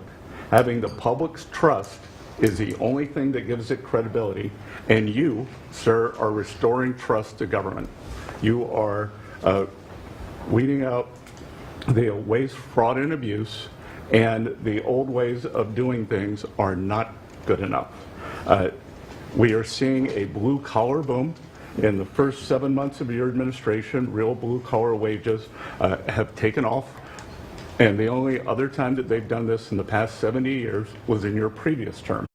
You're watching Live Impact News on WCNC Plus. I'm Nick Sturdivant. We are approaching the top of the hour. That is President Trump meeting with his cabinet. We want to step aside and away from that for a moment to get you some breaking news here in Charlotte. We are following a shooting that we have just confirmed And we looked on the map. You can see right here on the map, NODA. This is in the NODA area. This is on North Tryon Street, where this shooting has happened. This is the general area of where the shooting has happened. So just to give you some context, this is not far from, I believe, NODA Brewery. There's Amelie's is right there. Okay. Like this is East 36 is up here. So you got Amelie's, and then you've got Atondo Avenue that's right there on the left, like towards the top of the screen. Yeah, it's kind of right near the main strip of NODA. Okay. So that is all we know so far, but this is the general area. Let me make sure. Let me go back to our team's channels just to make sure we did not get additional information. One person shot on North Tryon Street. That's what we have. According to Medic, that person is being treated for life-threatening injuries. This is interesting because I live close to here. Yeah. I should say there's a lot of construction happening in this area right now. Like that's what I noticed. Ton of construction. I didn't know that was updated on the map, but so there is still construction happening in this. Lots of it. Lots of construction. That is interesting because right near Atondo is a lot of new apartments being built. Because the address that we got, again, I'm not going to say the address because I don't believe the address is confirmed. Sure. But we have the general area, but it looks like it's right there, smack dab in the middle of this ongoing construction. So that is in the NODA area. A lot of things in that area. Again, we are following that. We actually have a crew on the way to the scene. I see there looks like a backup, so I don't know if this has anything to do with the investigation. If the construction has made it go down to one lane at certain parts of the day, so it's kind of been crawling as it is during even your peak hours. So I'm not sure. It probably is a mix of both at this point. That's always like that. Yes, yeah. So Julie is in here with us. She also lives right there. So yeah, that might be that. It's probably a mix of both, to be quite honest. Okay, good to know. All right, so we will continue to keep our eye on. Do we have a shot of this? Not sure. Not sure exactly if that's it. Okay, that's a different scene, which we will learn more information to get to. So we're tracking a couple of different breaking news situations, but one breaking news incident that we can confirm is right here on North Tryon. One person shot, life-threatening injuries. And that's really all we confirm. And this is the general area that police are responding to. So yes. So as soon as we get more information, a little bit more details on the shooting on North Tryon, you got anything, James? I was going to say, yeah, we can visually see our second scene, and we can Okay.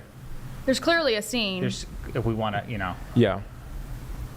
So this is a different scene from what you were just talking about, Nick. But honestly, not too far from the last one. Not too far away. This is police activity on North Davidson, near Interstate 277 on the north side of Uptown. So the mile posts here would be there's a Cat's Bus facility. There's a Bird Songs right there. You've got Rosie's right there. You've got other apartment buildings right there. And the railroad tracks right there. Yes. So again, two different scenes within a few minutes walking distance of each other. Now, all we know for sure is there is a lot of Charlotte-Mecklenburg police personnel at this location. Right. And so it's unclear. I do want to make this, I will point this out. It's unclear if the two are connected. Right. Because they're so close. That's the reason why I want to point this out. And the reason why I want to say, hey, we're not sure if this is pointed out, but we do see Charlotte-Mecklenburg police on the scene there. It looks like workers there with cats. With it's cats. right where that big cats facility That cats facility is right there. So we're not exactly sure if these two are connected at all, but these are the two incidents that we're following. One, we confirmed a shooting on North Tryon. This is a live picture up that we got, a crew right there on the scene. And I'm guessing what happened is he was on the way to the scene in North Tryon. This popped up not too far away. And so he's here at this scene, which, again, these scenes are not far away from each other at all. So, all right. So we will continue to keep our eye on this, and we will pass along information as soon as it comes in. So let's step away from that. Let's take a break. We're going to take a quick break. We'll be back in 2 minutes. I promise we'll be back in 2 minutes here on Live Impact News on WCNC Plus. Stay with us in 2 minutes. We'll be back.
All right, welcome back. We are approaching the top of the hour. 1:56 right now is the time. Thank you for staying with us here on Live Impact News on WCNC Plus.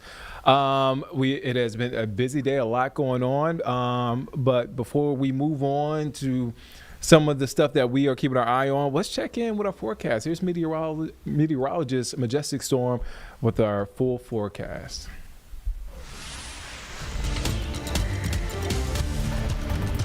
Well, good Tuesday afternoon to you. I'm WCNC meteorologist Majestic Storm, and we have had such nice weather over the last couple of days, and today is going to be very similar, not just today, but the rest of our 7-day forecast. We're really staying dry through our work week. We'll have temperatures that'll be just below our average for this time of the year, and we'll have a nice mix of sun and clouds, just like what we're seeing outside right now.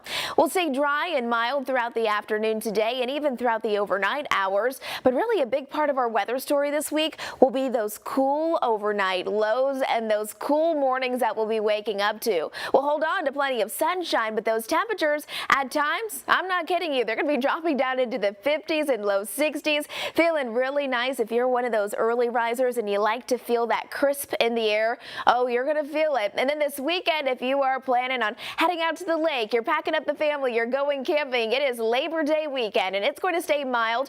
We will have some small rain chances.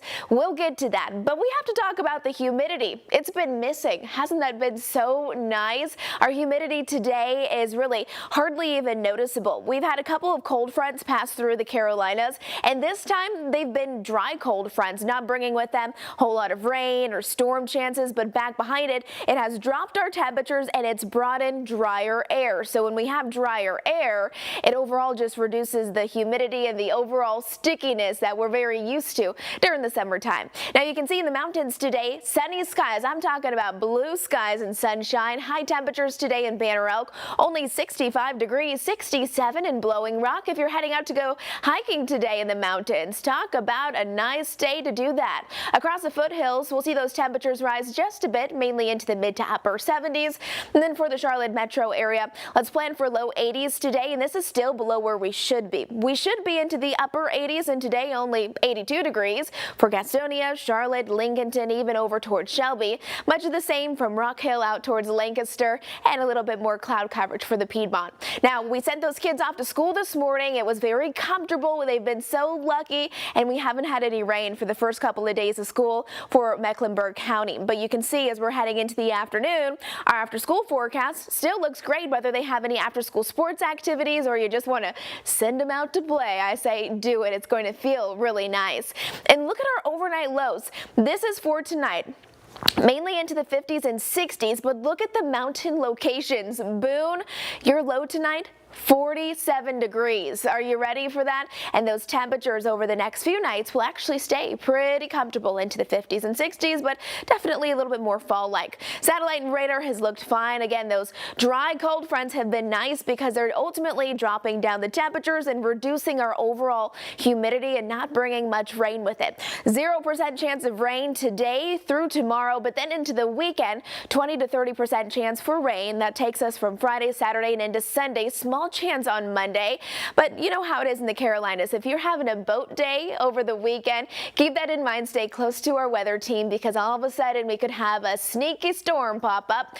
Labor Day weekend, maybe you're heading out camping. You want to have a big bonfire or even camp out. It's going to be nice with 80s throughout the daytime hours, and then those low temperatures, again, going to feel a little bit more like fall. Temperatures overall, though, that's going to be the big talker this week because really, we don't have a lot of rain. So make sure you're still watering your grass, your garden, your flowers. They'll still need it. 82 for our high today with a low of 61 degrees. Hope you have a great Tuesday.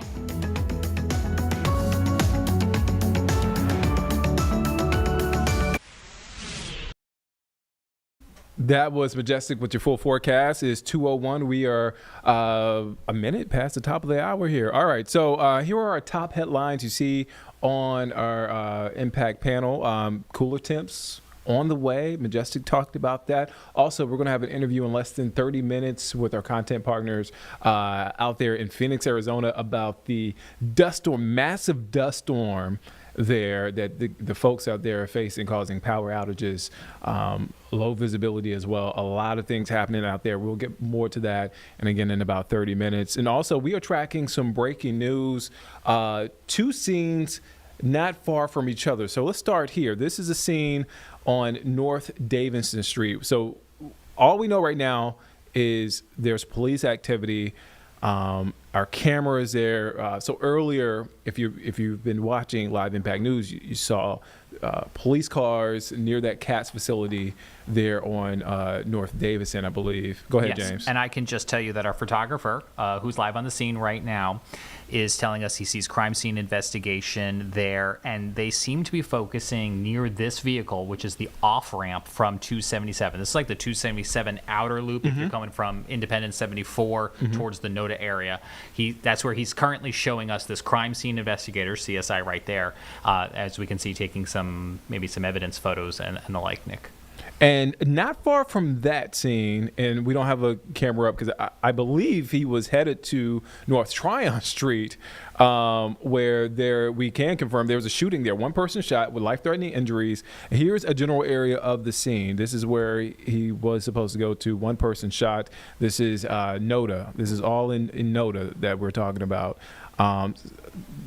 Several notable things in the area like NODA Brewing. Amelie's is there. Thank you. I was thinking of Amelie's. Amelie's is there.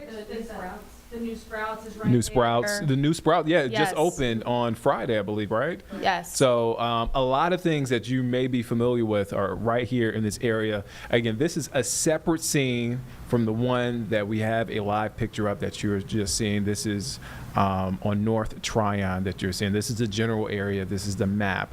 So we can confirm, again, one person shot on North Tryon Street. But over on North Davidson Street, again, what we have so far, police presence there. Our assignment desk is saying large police presence there on North Davidson and East 12th Street. And this is the live pic that we had, James. That was, you said, the on-ramp of 277, Yes. right? That's 3A maybe, possibly? That sounds approximately correct. Okay.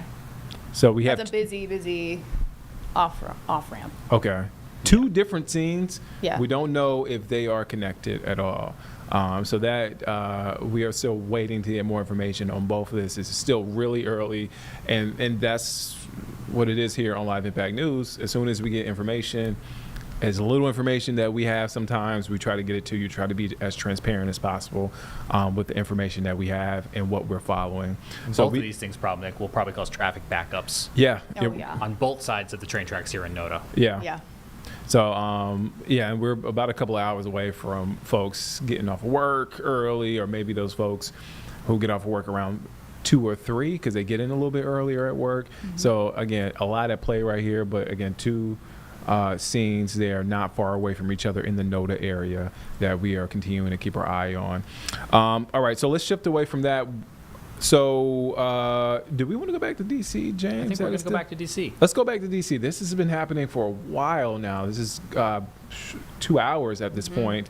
The cabinet meeting, President Trump's cabinet is meeting, continues to meet. They're addressing a gamut of issues and things happening within the administration. Let's take a listen in to what's being said. I had a cam recorder with me, and I could put you right there as I listened to it.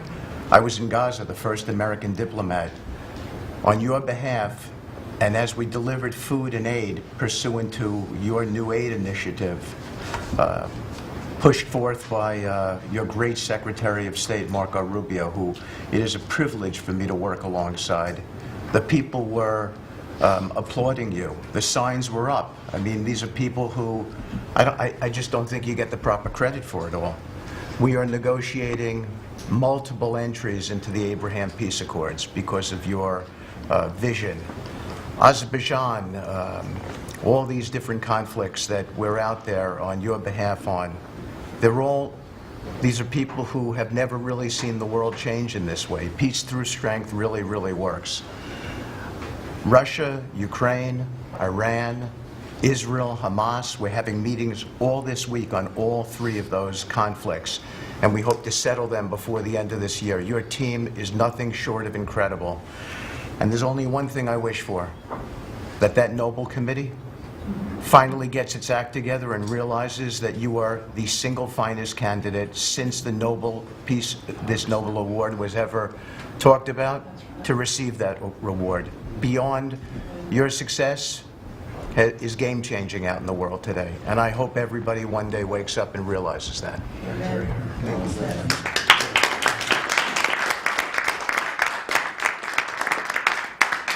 Thank you, Steve. Jameson, please. Mr. President, I like to think of Labor Day as the Trump Trade Policy Day, because everyone around this table and everyone listening knows that one of the major reasons why American workers and organized labor voted for you is because of your trade policy and the policies you've had and advocated for 40 years or more. You have reset global trade policy in the past few months, and it shows that it's been working for American workers. When you look at President Biden, in the last quarter of 2024, median weekly earnings fell 2.1%. In the first quarter of your term, they went up 3.3%. And that's why we're doing the trade policy we're doing. It's to help the workers of the United States of America. And they're the best in the world, but they can't do it without a level playing field. And you have flipped the script. For many years, the other countries had high tariffs and high non-tariff barriers, while we were open to their labor and services and goods and capital. You flipped it. Now we have the tariffs, and they have lowered theirs and the non-tariff barriers. And we couldn't have done it without you and the leverage you've created. So between the tariffs and the deals, the hot streak continues for the workers of America. So thank you. Thank you very much. Really good job, by the way. He's a good negotiator. Very good negotiator.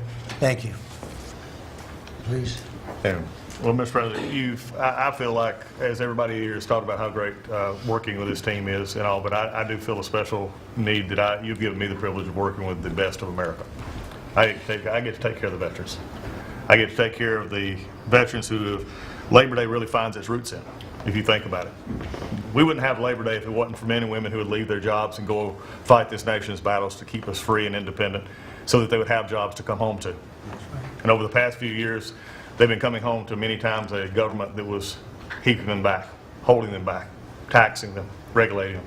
And now we have veterans who represent the bill, the big, beautiful bill, they're the beneficiaries of. And I get to see them all the time because they're receiving the benefit, because they see the jobs, they see the care that they're being given. And these veterans can look at their country with pride, knowing that we're taking care of them, just like you told me to do. When your only statement you said to me, I asked you what to do, you said, go take care of my veterans. Well, that's what we're doing. One of the other things we're doing right now is, for many of you, I love to hear how you're deregulating everything, and I've worked from Congress and worked with many of you before.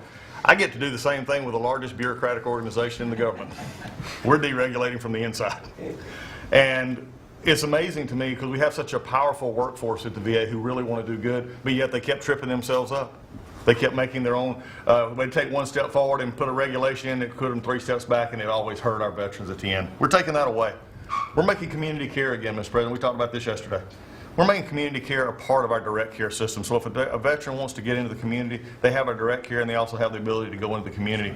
Something that the previous administration decided they wanted to keep everybody inside because they thought it was a fiefdom they were building. I'm telling you, we're not building a fiefdom at the VA. We're trying to take care of a service organization that takes care of veterans.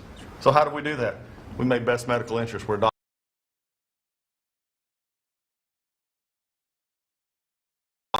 just get them the help they need. We've actually expanded out, and it's made a difference in this regulation, and also unleashed a workforce that is now free of the collective bargaining agreements and other things that have kept them from being able to do the job of national security that they've been intended to. I'm actually giving them the benefit of the doubt to actually go be the workers that they're called to be, and that's what Labor Day is about. The VA is going to have the best workers. But just to let you know how that's working out, wait times at our hospital are going down because we're getting them into our hospitals or into community care. And then one for you, Mr. President, you heard about this a lot, and that was backlogs. At the backlog when I first came in, and I've said this before, in February we had over 260,000 backlog. That means over 125 days of not getting an answer. In just a little over 4.5 months, we've dropped that over 100,000. We're under 150 and heading down to historic lows. We'll be within the next month lower than any time under the previous administration at all. That means our veterans are getting the help they need. So when you look at it this way, we've opened new facilities. We've put new facilities in places where workers can get to. We've expanded out hours, over 1 million extra hours, so veterans, younger veterans in particular, can get off of work and bring themselves and get their appointments in after hours or on Saturdays. That's what it means to be in the Trump administration. That's what it means to take care of veterans. That's what it means for Labor Day. Because you can't forget the ones who fought for us to be on this table today. And it's all because of what you've done and the progress that we've made. Well, you've done a tremendous job, and I hear it all the time. We have a 93% approval rating at the VA now. And you know what it was before? It was like horrible. So thank you very much. Mr. President, there's been some conversation about the Pete and Bobby challenge.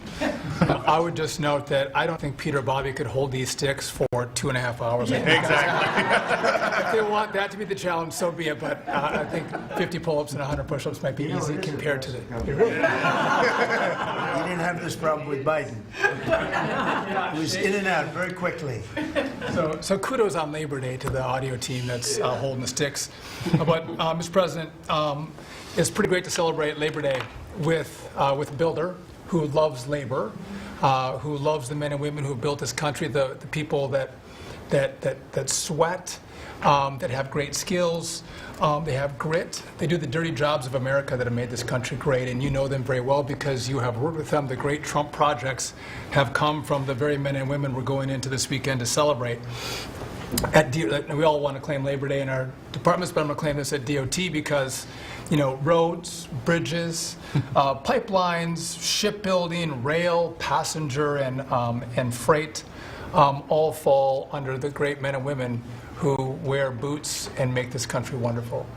And at DOT, we don't want to have the Congress spend money. We want to take the money that Congress gives us and actually deploy it and put these men and women to work building the great projects of this country. That you said, the big, beautiful projects that connect this country. And that's why we have got rid of the DEI. We've got rid of the green.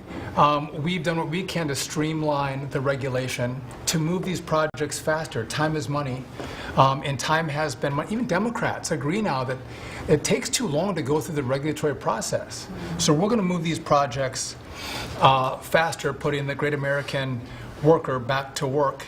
I want to make a quick comment.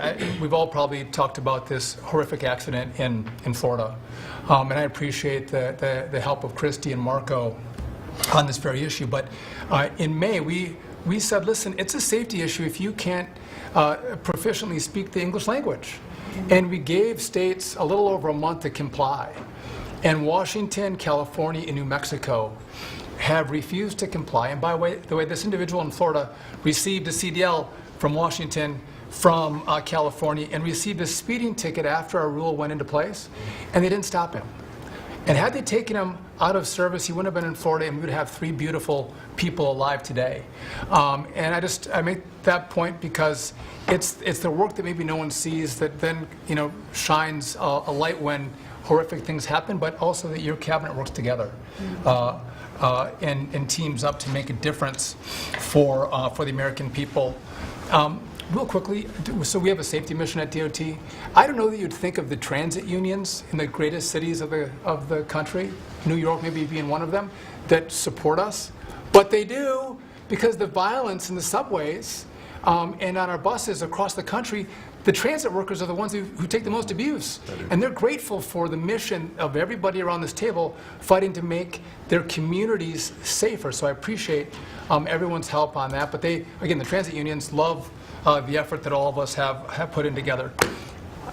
One quick FAA.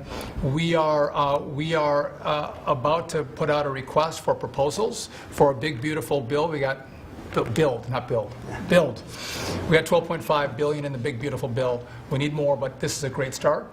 I expect the middle to the later part of July we'll be through the process to bring the proposed integrators to you for selection, so we're looking forward to that.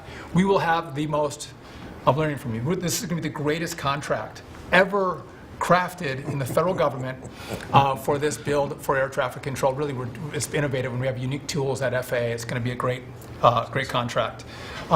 Bobby left me out of the windmill conversation, Bobby, but so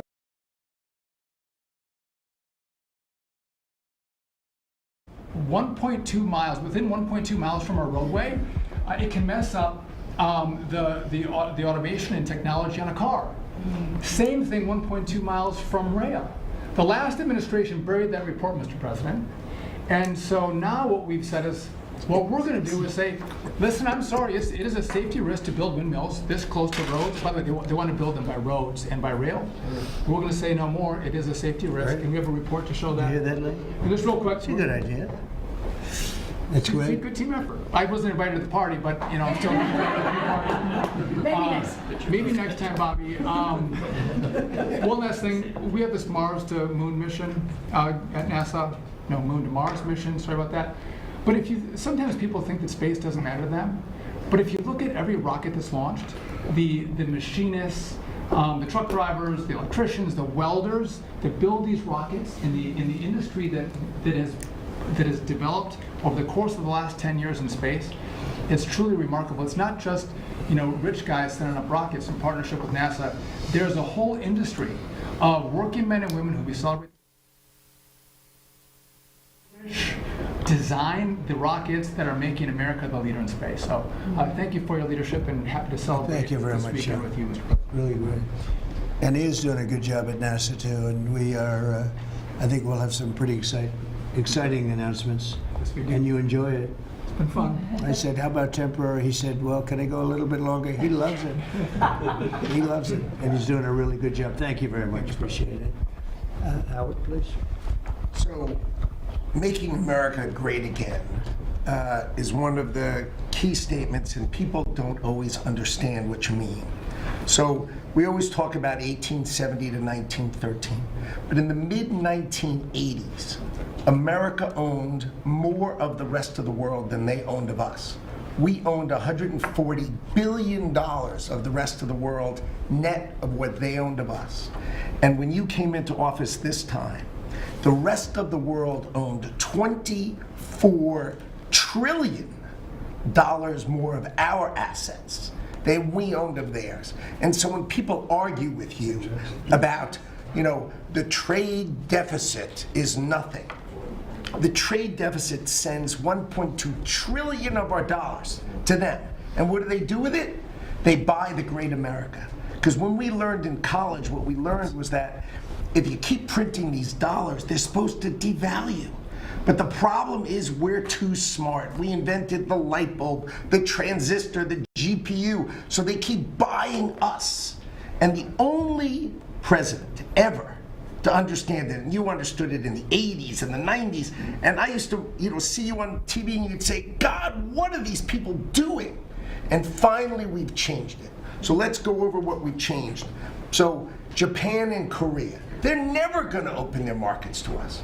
So we've negotiated $900 billion that they're giving you to invest in national and economic security in America. The European Union, the second largest economy, $20 trillion. And all the experts said you'd never get a deal done with them. And watching you in Scotland was my favorite thing, right? 15%, they'll pay us 15%.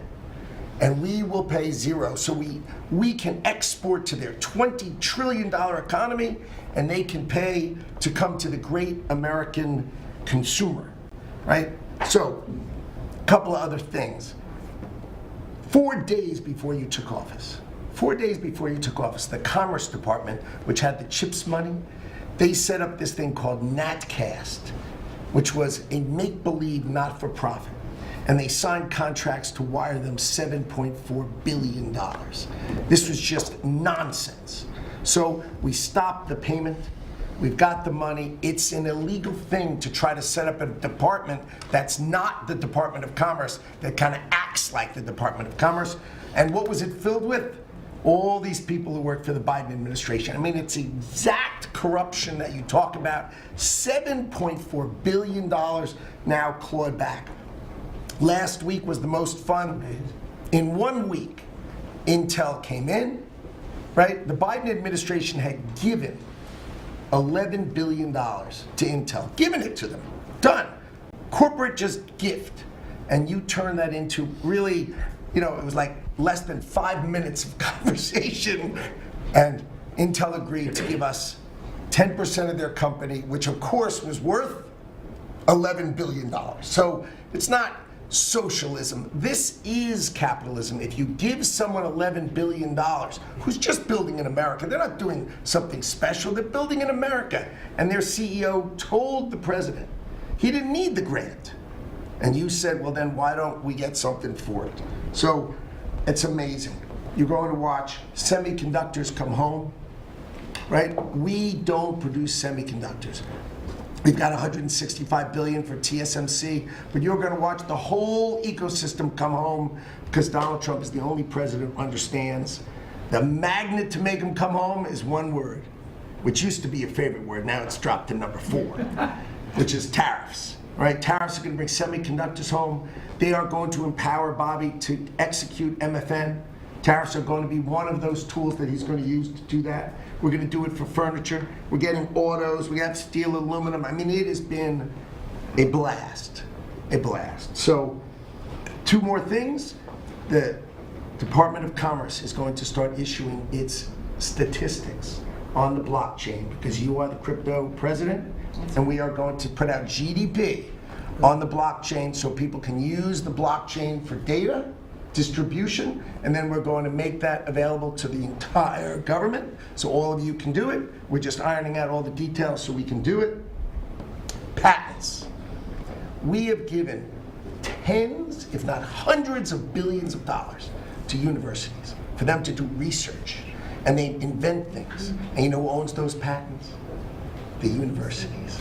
So we are going to make a deal with them all, which is if we give them the money, don't you think it's fair that the United States of America and the taxpayers who funded it get a piece of that, right? So we wrote a letter to Harvard, so Linda and I working together.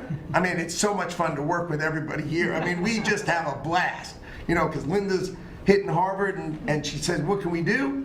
And now we send them a patent letter and we'll hit them again. So we're having fun together. This is the greatest cabinet working for the greatest president, and I just want to say thank you. I'm having the time of my life working for you, Mr. President. Thank you. That was very well stated, wasn't it? Some things people don't think of too much. Thank you very much. Great job. Pete? Sure. Amen to what Howard said. And I would just say, heading into Labor Day from the American military, sir, we happen to be the largest employer in America. We like to think we have a different form of employees who need to be the toughest and the strongest and the most well-trained and the most lethal. And under the previous administration, and for decades, frankly, it was social justice, it was political correctness, it was divisive ideologies seeping into the ranks and changing how well we do our job. No more. Now it is only merit-based, gender-neutral, colorblind. The best of the best from the top to the bottom, that's our expectation. And sir, you've enabled that. So from the troops directly, which they ask me to say all the time, thank you for your leadership, for your boldness, for your clarity, for common sense, for providing a shield for the rest of us to put America first and to apply peace through strength. We're in the strength business. That's our job, is to stand behind everybody here and alongside John in everything they do to keep the country safe. And the world is noticing. And I wish everybody could. There were 2 meetings yesterday that I think tell the story. One was, because today happens to be the 4-year anniversary of what happened at Abbey Gate in Afghanistan. Mr. President, you had the families in, who you've met with multiple times, who, when the cameras were on and not on, acknowledged, sir, you were the only one that gave them a proper greeting, that recognized what they gave their sons and daughters in the debacle that was the withdrawal in Afghanistan, that we will bring accountability for at the Defense Department through our investigation. That's good. But at the same time, the world sadly took notice. Whether it was Israel, whether it was Ukraine, those wars never would have started if you were president. Instead, they looked at the foolishness of Joe Biden. Under your military, your Pentagon, we are restoring deterrence. Whether it's Midnight Hammer and those beautiful B-2s, 37 hours straight, whether it's counter-drug operations in our own hemisphere, whether it's the border, working with Christie and the national security team, whether it's LA, whether it's Washington, D.C., you name it, whether it's our allies paying 5%, now our allies in the Indo-Pacific stepping up to do the same, that's a recognition that American leadership is here. And then in the second meeting, we were talking about what we're doing in D.C. and Pam's taking the lead. I have to say, just pause for a second. When I look around this table, yes, there's a national security team of Steve Witkoff and John and Scott and Howard and the vice president and Susie and Christy and Tulsi, but to every person here, we work together on a daily basis. And if you call me and I call you, if the answer is yes, how do we do it together? I think that's exceptional. It's what the American people deserve, and you've demanded that, sir. So I very much appreciate it. In that meeting on D.C., I started my sentence by saying, the Department of Defense. To which you said, that just doesn't sound right. So maybe next time we're here, my card will read Department of War. We'll see. But it's not, here's the thing, here's what people miss.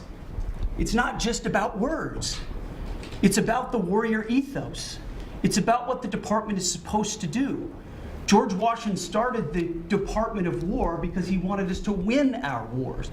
Our founders didn't want endless foreign entanglements. They didn't want endless contingencies and deployments. They wanted an empowered military that the handcuffs were taken off to fight to win and then bring those troops home. So my platoon in Guantanamo Bay, our motto was, those who long for peace must declare for war. We must prepare for war. We don't want war, we don't seek it. You are the peace president, sir. Because we are strong, our enemies know what we will do. And so whether it's Secretary of War or Secretary of Defense, that warrior ethos is changing. We're going back to basics. Our drill instructors can be drill instructors again, sir. So from the minute of the tactical of standards to the strategic of B-2 bombers, we're focused on what matters. Had a meeting yesterday on Golden Dome for America, which is on track to deliver strategically for the American people. Munitions, and the Deputy Secretary making sure our stockpiles are overflowing. That's our job. I'm honored to be a part of it, sir. Thank you for your leadership. That's great. I think I like Department of War better, but we'll make that decision, right? But you've been great. Thank you very much, sir. So Marco, go ahead. Well, Mr. President, first of all, everyone's made this comment already and needs to be echoed again. You were elected as the President of Working Americans, and that's why this Labor Day is so meaningful. For me personally, this is the most meaningful Labor Day of my life as someone with 4 jobs. And so,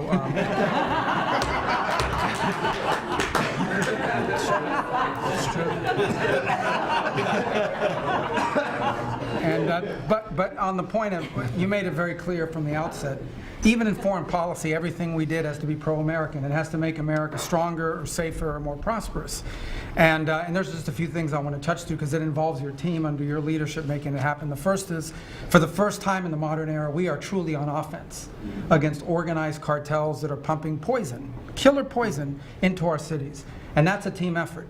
It's Christie's team, it's Pete's team, it's Pam's team, and obviously it's under your leadership. And by the way, we're getting incredible economic international cooperation. Countries just in the last week, Ecuador, Paraguay, Guyana, Trinidad, today Argentina, all joining us or trying to be helpful in advancing this.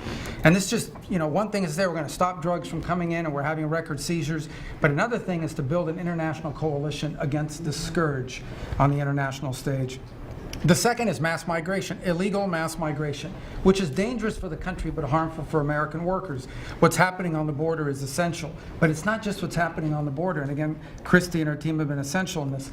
We have countries all over the world that are actually helping us, whether it's through safe third country agreements, whether through it's stopping the migration flow from coming here in the first place. Incredible international cooperation. You've redefined our border. It's no longer just our physical border. We are doing things ahead of time to prevent this from happening and getting cooperations from countries that we've never seen before. And last, I would say, and Steve touched upon this, who, by the way, is doing a phenomenal job. Steve is both a great negotiator and he's also a nice guy, which are two tough things to pull off together. But it's incredible. But we both work for the peacemaker in chief.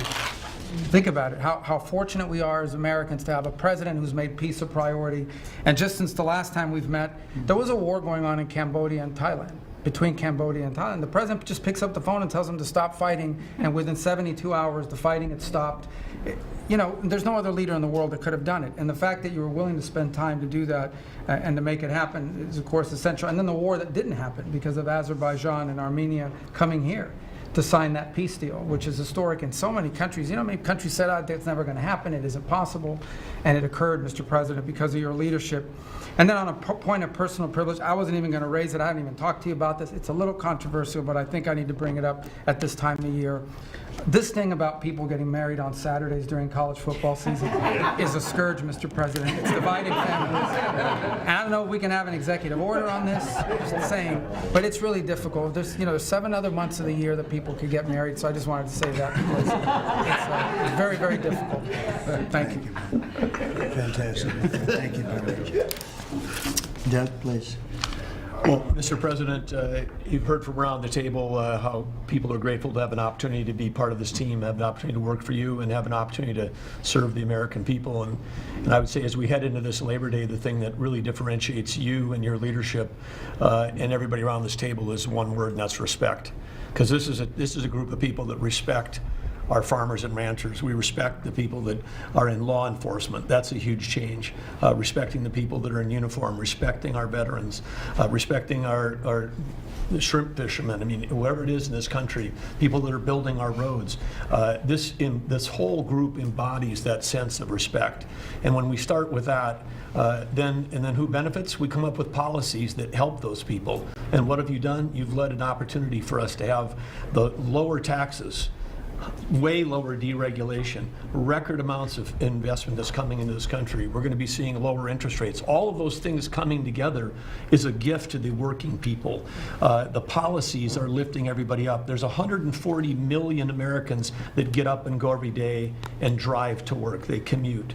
And one of the most obscene things of the prior administration was their energy policies was creating a hidden tax on those people. The poorer you were, usually the further you had to drive because you couldn't afford the housing if you were working at a hotel, if you were working in a service industry. We were taxing them. A hidden tax on them was the high cost of energy. You're perhaps one of the only leaders in the world that understood the connection between peace abroad and prosperity at home was directly connected to energy policy. You came in and said, we're going to sell energy to our friends and allies. We're going to bring prosperity at home through policies here by having lower energy prices, and we're going to stop funding wars abroad with energy policies that help their adversaries and hurt us.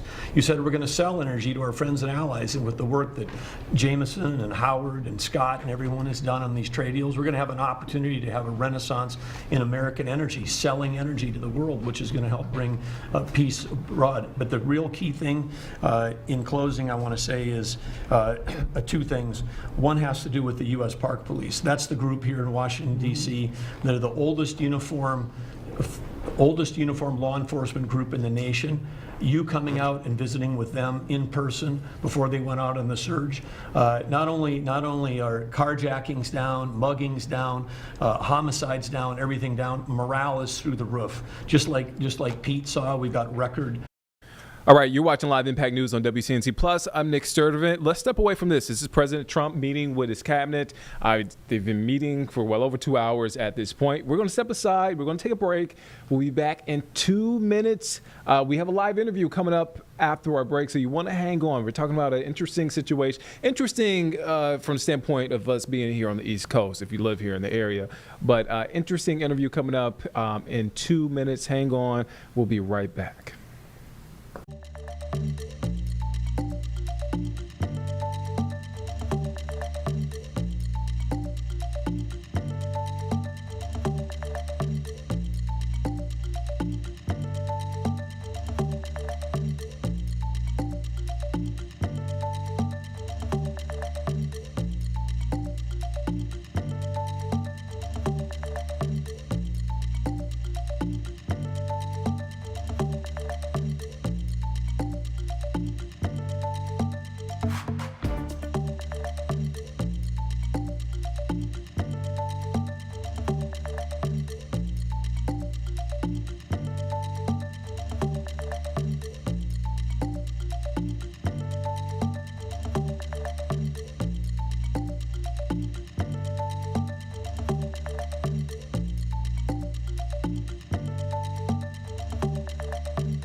All right, welcome back here on Live Impact News on WCNC Plus. I'm Nick Sertivant. We got a full studio today. We have James, we have Julie, we have Carlene, we have Jeb here. I'm running out of fingers. James, I'm running out of fingers here. But everyone here hard at work. A lot going on here this afternoon. We are in the home stretch, at least for my show. Just hang on, don't go anywhere. Keep the TV on WCNC Plus. So I said this before we went to break. We have an interesting interview. Interesting in the fact that we are here on the East Coast, and I was picking James and Jeb's brain about this. Jeb, especially a West Coast kid, but and how Jeb came into the studio. Do you know how this kind of came about, James? I mean, who doesn't just love cool weather video like this? I know it's impactful, and but it our wasn't guests can tell us presented. about it. It wasn't presented like this. Jeb says, "Do you guys want to learn more about a haboob?" And coming from the East Coast, we don't know anything about this. Who said beg pardon? Yes, Yeah, beg your pardon. it's a striking term. Yes, but it's some serious stuff. A dust storm. I've heard dust storm. Just reading about it and looking at different newscasts and what we're reporting too. But this is video from Arizona of dust storm, also known as a haboob. So we wanted to reach out to our content partners there in Phoenix, Arizona, KPNX. We have a special guest here, meteorologist Chris Dunn is here on the show. Chris, thank you for your time, man. A dust storm is something we do not see here on the East Coast. Can you walk us through what you guys are dealing with and what you're seeing out there, man? Time, right? Well, we have a summer thunderstorm season we call the monsoon. It's just a seasonal reversal of the winds. And when these storms build up, a lot of times we get what are called dry microburst winds, where the bases of these storms are so high that there's not a whole lot of rain that comes out of these.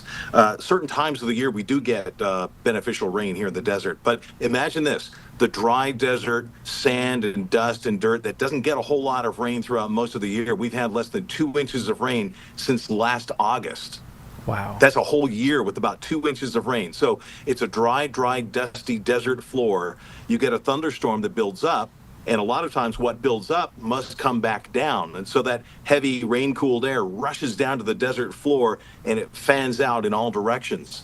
And then it picks up that dust, the sand, the dirt, everything in its path, and it creates this huge wall of dust. Now, typically, they're not quite as impressive as what we saw yesterday, but that's kind of the genesis of a dust storm here in the desert. We frequently get them during the season of the monsoon, during the summertime, but to get one as large and as impressive as the one we saw yesterday, that is fairly unusual. In fact, we were on the air yesterday making comparisons to a huge dust storm that was really well photographed and documented back in 2011. So it's been a while since we've had a huge one like that. And of course, everybody gets to see it nowadays with social media and all of the outlets that we get to see our video on. Yeah, it looks like something straight out of a movie. We have the video. We have some video right here on our screen for our viewers to see. How long does it hang around? Is it something that sticks around for a good period of time, or is it here and then it's gone a few minutes later?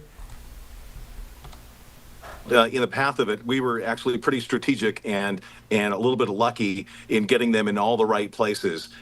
We were sitting waiting for it. You see in the video just that solid wall of dust advancing. It was moving at about 20 to 30 miles per hour. From the time when it moved in to when it was basically total darkness was about 30 seconds. And then it lightened up a little bit. Fortunately, with this one, we did get some rain in the aftermath of that dust storm. So that helped to kind of wash out the atmosphere, a dirty rain, if you will. So that really got rid of a lot of the dust. So by, an hour or two after the dust storm moved through, a lot of that dust had cleared. That storm back in 2011, there wasn't a whole lot of rain with that. And so the next day, there was a dusty haze hanging all across the Phoenix metro area where you could just see it hanging in the air until we got a good wind or a rain to blow that out. It was hanging around for a day. But this one was actually beneficial for us because we got the rain that we needed, and it also helped to wash out all that dust. Are there any dangers for residents out there? I read reports about delays, power outages, downed trees. What dangers does this all pose? at Phoenix Sky Harbor Airport at 70 miles per hour during the height of the storm. Also reduced visibility down to zero. Zero visibility was reported at several of our local area airports. So we had flights diverting to other places like Southern California and Las Vegas. They just couldn't get in here. A number of power outages. I think at one point we had 60 or 70,000 customers without power. Of course, it's all part of the damaging wind gust that comes through, knocks down a lot of trees. Trees get into power lines, transformers go out. So we had a lot of down power lines. Dangerous for driving conditions too, because imagine if you're driving along and you drive into this wall of dust and blammo, you can't see anything. So drivers are advised to turn off their lights, turn off their flashers, because if you're driving and you see someone with the flashes on, you're going to naturally follow them and you'll crash into the back of them. So driving hazards is certainly a big thing. And imagine this, Nick. You're flying into Phoenix, right? And you're looking out the airplane. You make your turn on to final approach, and you look out the left window, and all of a sudden you see this huge thing that looks like it's from the movie The Mummy, this huge dust storm coming your way. What's going through your mind at that point?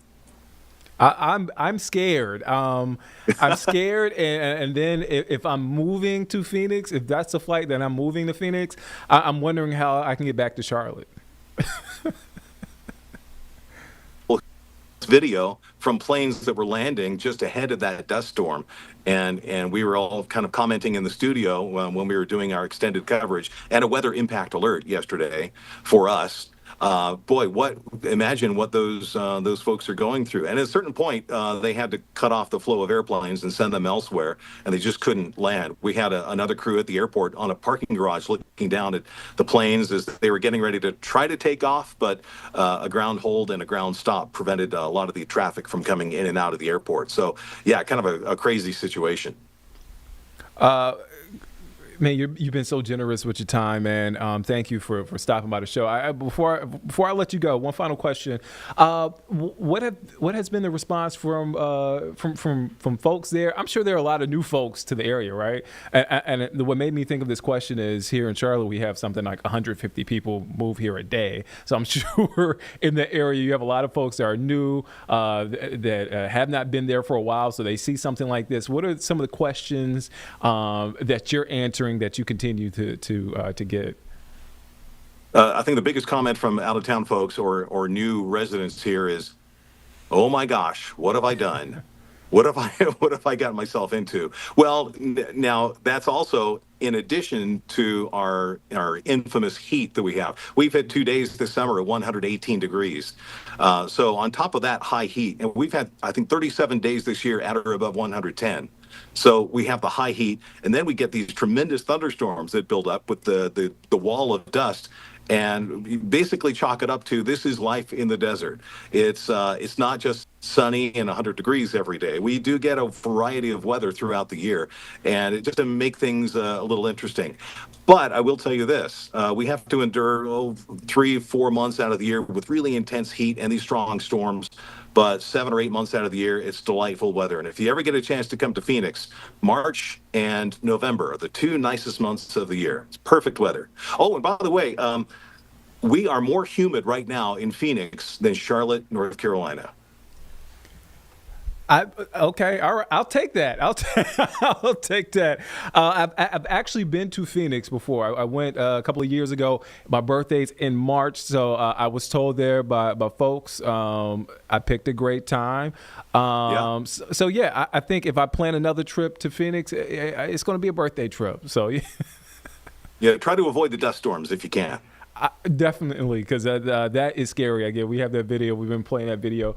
Chris, man, you've been so generous with your time. Thank you so much for educating us folk here on the East Coast. I know we got some West Coast folks here, especially in the studio. Jeb, he's from the West Coast, so he's familiar with this.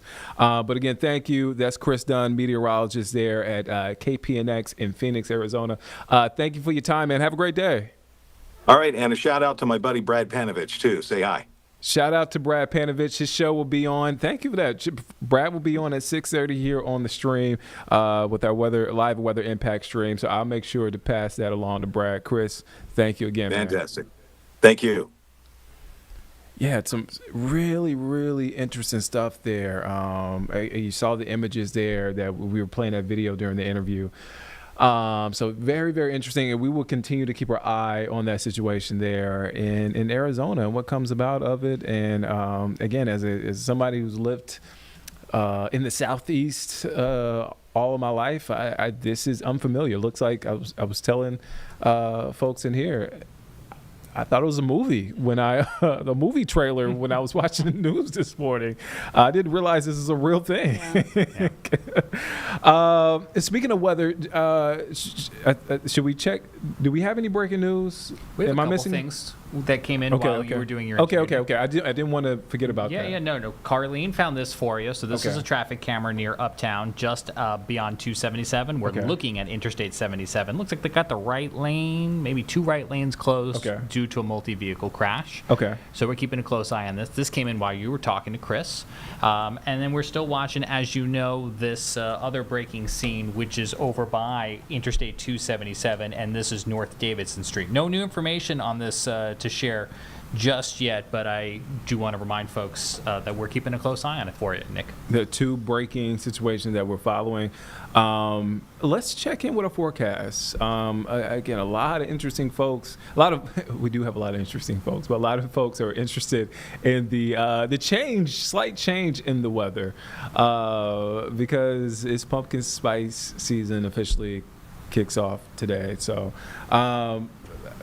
Pop myself back up on camera. I don't want to talk about pumpkin spice as we have a police scene right there. But again, a lot of folks interested in the drop in temperatures. So let's check in with meteorologist Majestic Storm for a look at our full forecast.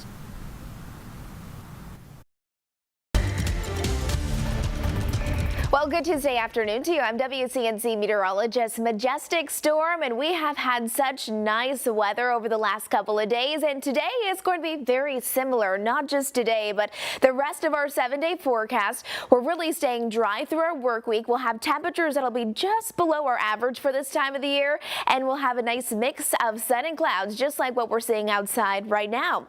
We'll stay dry and mild throughout the afternoon today and even throughout the overnight hours, but really a big part of our weather story this week will be those cool overnight lows and those cool mornings that we'll be waking up to. We'll hold on to plenty of sunshine, but those temperatures at times, I'm not kidding you, they're going to be dropping down into the 50s and low 60s, feeling really nice. If you're one of those early risers and you like to feel that crisp in the air, oh, you're going to feel it. And then this weekend, if you are planning on heading out to the lake, you're packing up the family, you're going camping, it is Labor Day weekend and it's going to stay mild. We will have some small rain chances. We'll get to that, but we have to talk about the humidity. It's been missing. Hasn't that been so nice? Our humidity today is really hardly even noticeable. We've had a couple of cold fronts pass through the Carolinas, and this time they've been dry cold fronts, not bringing with them a whole lot of rain or storm chances, but back behind it, it has dropped our temperatures and it's brought in drier air. So when we have drier air, it overall just reduces the humidity and the overall stickiness that we're very used to during the summertime. Now you can see in the mountains today, sunny skies. I'm talking about blue skies and sunshine. High temperatures today in Banner Elk, only 65 degrees, 67 in Blowing Rock if you're heading out to go hiking today in the mountains. Talk about a nice day to do that. Across the foothills, we'll see those temperatures rise just a bit, mainly into the mid to upper 70s. And then for the Charlotte metro area, let's plan for low 80s today, and this is still below where we should be. We should be into the upper 80s, and today only 82 degrees. For Gastonia, Charlotte, Lincolnton, even over towards Shelby. Much of the same from Rock Hill out towards Lancaster, and a little bit more cloud coverage for the Piedmont. Now, we sent those kids off to school this morning. It was very comfortable. They've been so lucky, and we haven't had any rain for the first couple of days of school for Mecklenburg County. But you can see as we're heading into the afternoon, our after-school forecast still looks great, whether they have any after-school sports activities or you just want to send them out to play. I say do it. It's going to feel really nice. And look at our overnight lows. This is for tonight. Mainly into the 50s and 60s, but look at the mountain locations. Boone, your low tonight, 47 degrees. Are you ready for that? And those temperatures over the next few nights will actually stay pretty comfortable into the 50s and 60s, but definitely a little bit more fall-like. Satellite and radar has looked fine. Again, those dry cold fronts have been nice because they're ultimately dropping down the temperatures and reducing our overall humidity and not bringing much rain with it. 0% chance of rain today through tomorrow, but then into the weekend, 20 to 30% chance for rain. That takes us from Friday, Saturday, and into Sunday. Small chance on Monday, but you know how it is in the Carolinas. If you're having a boat day over the weekend, keep that in mind. Stay close to our weather team because all of a sudden we could have a sneaky storm pop up. Labor Day weekend, maybe you're heading out camping. You want to have a big bonfire or even camp out. It's going to be nice with 80s throughout the daytime hours, and then those low temperatures, again, going to feel a little bit more like fall. Temperatures overall, though, that's going to be the big talker this week because really, we don't have a lot of rain. So make sure you're still watering your grass, your garden, your flowers. They'll still need it. 82 for our high today with a low of 61 degrees. Hope you have a great Tuesday.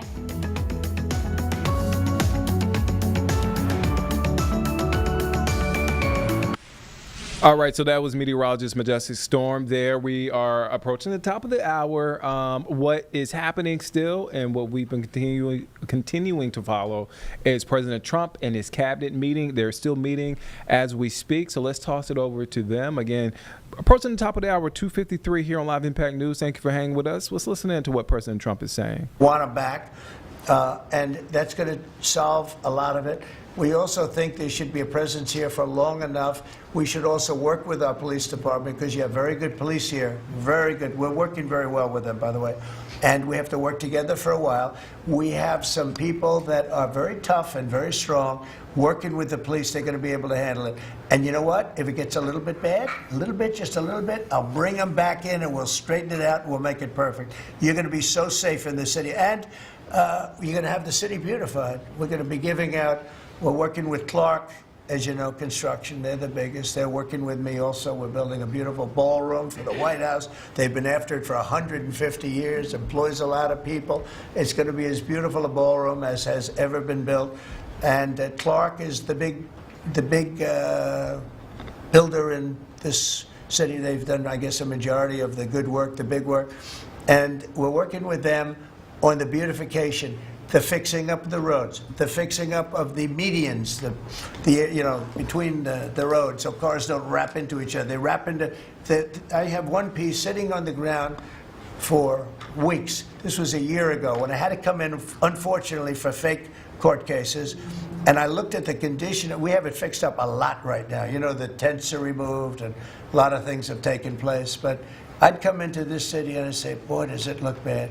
The filth on the roads, the medians were broken and always laying down and nobody would fix them, and all of that. Well, we're going to have new medians. We're going to have a nice topping put on the road. We're not going to rip the roads apart and start a construction project that lasts for 2.5 years as they rebuild the road, which they don't have to do.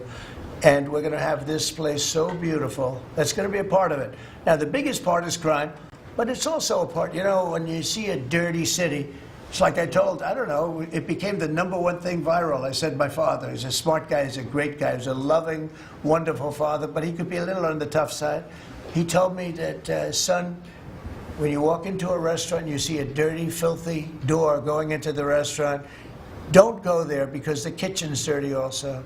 When they see a dirty Capitol, the rest of the world, they lose a lot of respect for our country. This Capitol is going to be so beautiful. We're going to have new poles, new lights, new fences. It's stuff that, when you add it up, it's money, but it's peanuts compared to what we're talking about. And we're also going to have great safety. Mr. President, I wanted to ask you on crime and also a question on foreign policy that maybe other officials can weigh into. And on crime, Iris shared her story, and you mentioned, you know, people going. That was a terrible story because I'm just amazed she's here. When the gun is, Pam, when the gun is put to the head, did they ever capture these people, by the way? I kept calling, but I haven't heard back about this guy. It'd be really great if you could maybe give the information. She's very good at capturing people, you know? She's very good. If you could give that information to Pam, would be great. Would you do that? Yes, will do. You'd love to see them. I would assume you'd like to see them captured. For sure. You can't, you just can't. For years.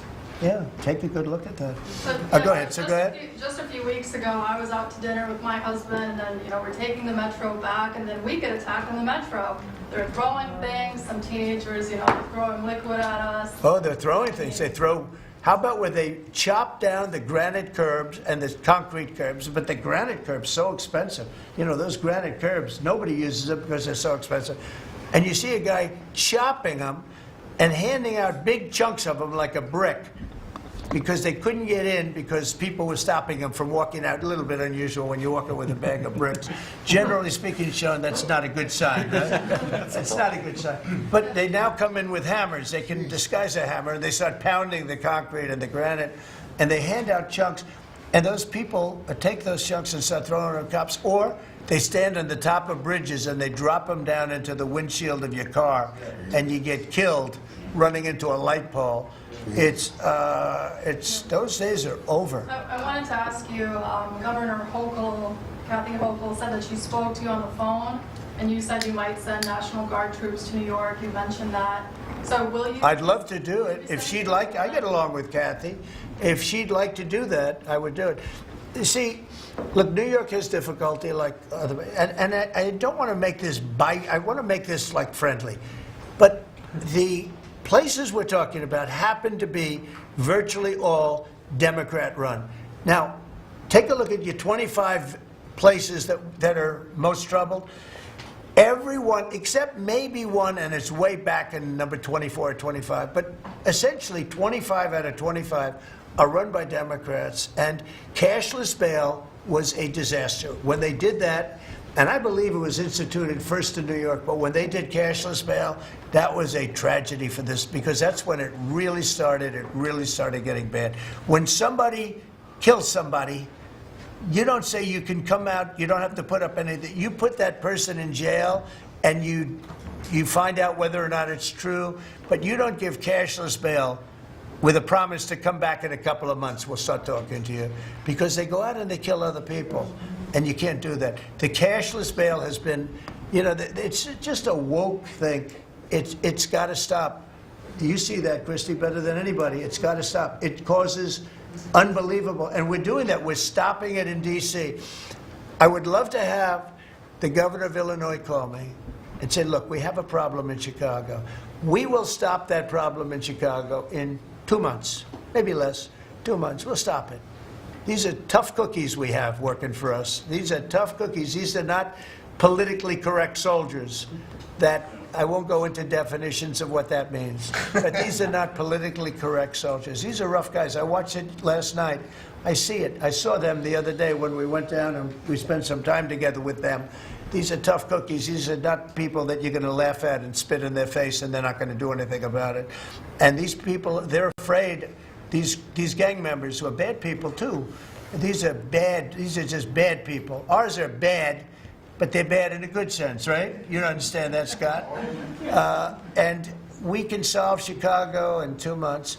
Now, then, as per your statement before, we have to keep it going, and we'll be able to keep it going. The first thing you have to do is get it down.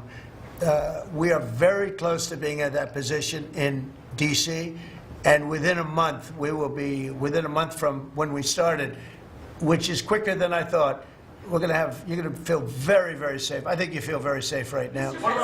But I would love it to have these governors, mayors call me and say, we'd like to invite you into our community because we have a problem and you can handle the problem and we can't. One other thing, sanctuary cities, they should be terminated. They're sanctuary for criminals. They're safety and security for criminals. They are very, very bad. And all of these places have big sanctuary cities, and all they're doing is protecting criminals. Okay. About Lisa Cook. You have spoken out very strongly for a long time about what you see as the weaponization of government. Yeah. Is your administration weaponizing government by digging into the mortgage records of officials you don't like? No, they're public. I mean, you can find out those records. You can go check out the records yourself. And you should be doing that job, actually. You wouldn't do that because that's not the kind of reporter you are. But you should be doing that job. I shouldn't have to be doing it. If you did your job properly, we wouldn't have problems like Lisa Cook. Go ahead. You were going to say something? Go. All right, you have been listening to an hours-long press conference now, cabinet meeting with President Donald Trump. Last thing he was talking about there was the potential for National Guard troops to be sent to some other big cities, including Chicago. He mentioned Governor Pritzker there. I'm Julie Kay, though, top of the hour, so we wanted to just give you a heads up of some other headlines we have coming up before we head back to President Trump. You may remember that home explosion in St. Louis. That's a big story we've been following. The mayor of St. Louis is expected to speak in the next few minutes here. So we're going to head back out to Donald Trump real quick, but just know that that is coming up very shortly. There's a 25-year-old kid just as dangerous, and they carry the same gun. And we have to make a provision where they're treated like older people, because these are seriously tough, bad. They're children, but they're criminals, and they're really bad criminals. And they're used by older people because they never get charged, because you can't do anything to them. But we are getting that change, Pam, I hope, because you have 14-year-old kids that are evil, they're sick, and they have to be put away. Something has to be done, because you can't have a society where they're allowed to walk the street. You know that better than anybody. On your way to Alaska. I can't believe it. You're not tired holding that? I have a few more questions. How strong are you? How strong are you? Look at him. He's been holding that thing for 3 hours. You're a good fisherman. Well, Go ahead. On the way to Alaska, you had mentioned that there would be severe consequences if Vladimir Putin did not agree to a ceasefire. After that summit that was rolled. All right, we are breaking back in because that press conference with the St. Louis mayor is getting started. So let's listen about those 3 homes that were destroyed and 3 injured in that home explosion. Of course, exceptions for circumstances such as illness and other things, but we are begging you, if you haven't yet applied for FEMA assistance yet, please do. We did put a strong case in for an extension, but we have not heard back yet. The Water Assistance Program, the Water Division launched this Water Utility Assistance Program last week. It is currently accepting applications. Eligible residents can receive a one-time credit of up to $500 on a delinquent water bill. Go and apply online at stlwater.com, or if you'd like, you can fill out a paper application at the Water Division, 1640 South Kings Highway, their office there. We have more than 13,000 pass-through residential accounts, and we're hoping that we can get folks the assistance they need in the tornado zone in particular there. A few other things. We signed an executive order earlier this week. I signed an executive order that makes it easier to repair and rebuild, particularly in the tornado zone. We know that while all St. Louisans deserve faster turnaround in the building division, building those apparatuses out, we also know that folks in the tornado zone have an extra special need right now, and so our executive order does a few things. It gives the Cultural Resources Office, their staff, some flexibility on with regards to local historic districts. That will be in place for 1 year. We extended the period of validity for conditional use permits. This is for businesses that would only have a year to reopen. This extends that to 3 years, and it also extends the time period to repair, replace a legal non-conforming structure. This would be a building that is built in such a way that doesn't conform to current standards, but was badly damaged. Typically speaking, you would have 1 year to do that work. This extends that to 3 years to give some grace and flexibility for those in the tornado zone. We look forward to expanding and accelerating the work the building division can do in the long term, but in the meantime, this is a meaningful step to make sure that folks in the tornado zone have some exceptions in the building division office. Okay, with that, I'll take some questions. Mayor, have you moved closer to Megan Green's position in kicking in an extra $100 million of that Rams settlement money into tornado relief? Well, Elliot, I am supportive of some additional funds going into that effort, and as we build out what that looks like,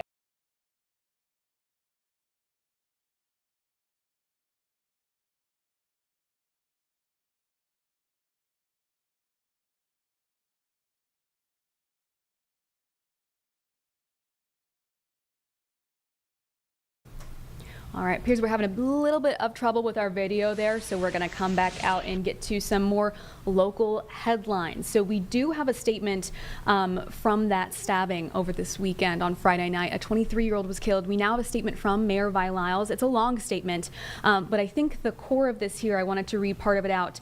We will never arrest our way out of issues such as homelessness and mental health. I am committed to doing the hard work with Mecklenburg County community leaders, healthcare service providers, and the private sector to ensure that Charlotte continues to be one of the best cities in the world with the highest quality of life for everyone. Now, we know an arrest was made in that case, and that is what she is referring to here. Again, that was from Mayor Vi Lyles. But this is something that multiple council members brought up at last night's meeting. We've cut that together for you so you can just see what answers in particular they're looking for and what we expect to see hopefully in the coming days. In past couple of days, I've heard from several constituents regarding how they're afraid to ride our public buses, especially after recent violent incidents. And that is concerning. Clearly, our current safety policies are not enough. And with the referendum this November, I'm even more concerned because we cannot let fear drive people away. So I would like city manager to provide us immediate steps that are being taken to ensure the safety of our riders, our operators, and to restore the confidence in our system. I also want to some information about the incidents on CATS, the Blue Line. We have an email that CATS consolidated our safety and security to a vendor, Professional Security Services. Is that correct? Okay, so I think we should get an update from that vendor, some information about the security services, because we have a contractor. So I'd like to know when their contract is up, and just more information about this vendor and what reports we're receiving or what outcomes or outputs that we are requiring for the vendor. We do need our citizens to feel safe and to be safe on the train. So I'd like some information on the security company. Second topic I want to shift to, I think everybody at this dais has received the same news as we all have, to hear about the criminal activity that's been occurring throughout this summer. We know about the mass shooting that occurred in uptown Charlotte that led to a lot of fear in that area. We just last week learned that a bus rider on a CATS bus not far from Carolina Place Mall was assailed by 4 individuals. And we just learned on Friday night that there was a stabbing at a very prominent area right in the heart of South End, probably at the very apex of what many people consider to actually be the South End. Manager, you know that I emailed you. I wanted to make it public what my request was.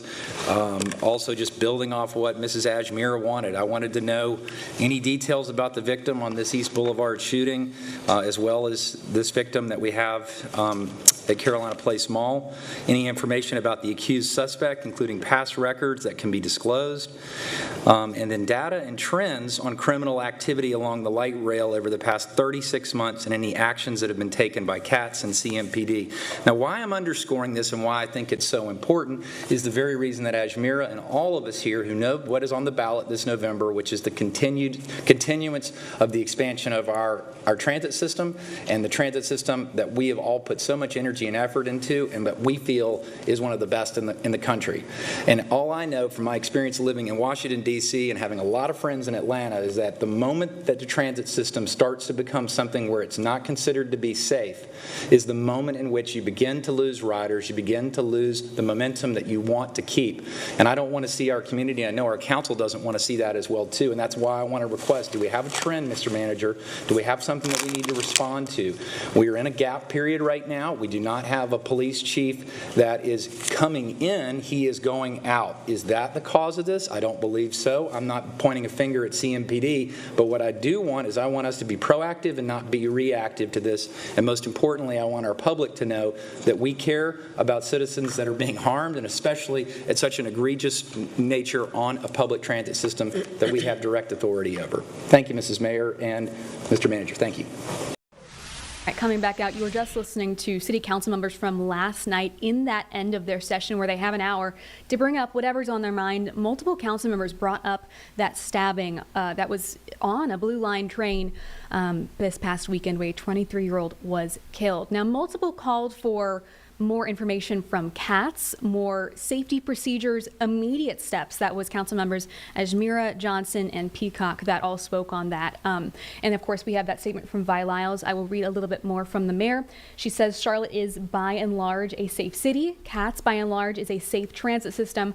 However, tragic incidents like these should force us to look at what we are doing across our community to address root causes. Multiple of those council members also brought up the fact that there is a transit tax on the ballot this November for people who live in Mecklenburg County. That sales tax would raise the sales tax by 1 percentage point to fund things like a light rail expansion. And I know Peacock and Ajmira both brought up the fact that they are concerned maybe people, if they don't feel the transit system is safe after incidents like this that gain a lot of publicity and are obviously incredibly tragic, that is less likely to pass. So it'll be interesting to see in the coming days what that looks like, what answers, if any, we get from CATS and from city leaders. I know we also have, I believe our live feeds are back up, so we're going to take it to Janine Pirro's office. She is holding a press conference very shortly here, I believe. That is the U.S. District Attorney in D.C. Let's take a listen and see if that's getting started. Just a rifle? I grew up with rifles. They didn't look like that. Hi, everybody. How are you? Good to have you here today. Good to be here. Anybody have a sense of humor today? All right. You can get closer. I'm not going to bite anybody.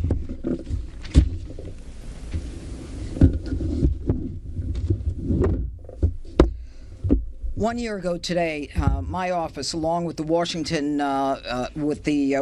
field office of the FBI, began an investigation stemming from the sale of PCP and fentanyl in Knox Place, Anacostia. This investigation is the culmination of what we call a Title III wiretap. Last week, on August 21st, my office indicted 8 individuals for PCP and fentanyl trafficking as well as conspiracy. The individuals who've been indicted are the following. 2 are from California, 1 is from Baltimore, and 5 of them are from the D.C., Maryland, Virginia area. Now, this morning, in a very sophisticated and almost flawlessly run operation, the FBI Washington field office, along with my office, executed approximately 20 residential search warrants across D.C., Maryland, and Los Angeles. And I want to thank the Metropolitan Police and DEA for assisting us this morning in D.C., Maryland, and Los Angeles as well. Now, at present, there are 12 individuals who have been arrested.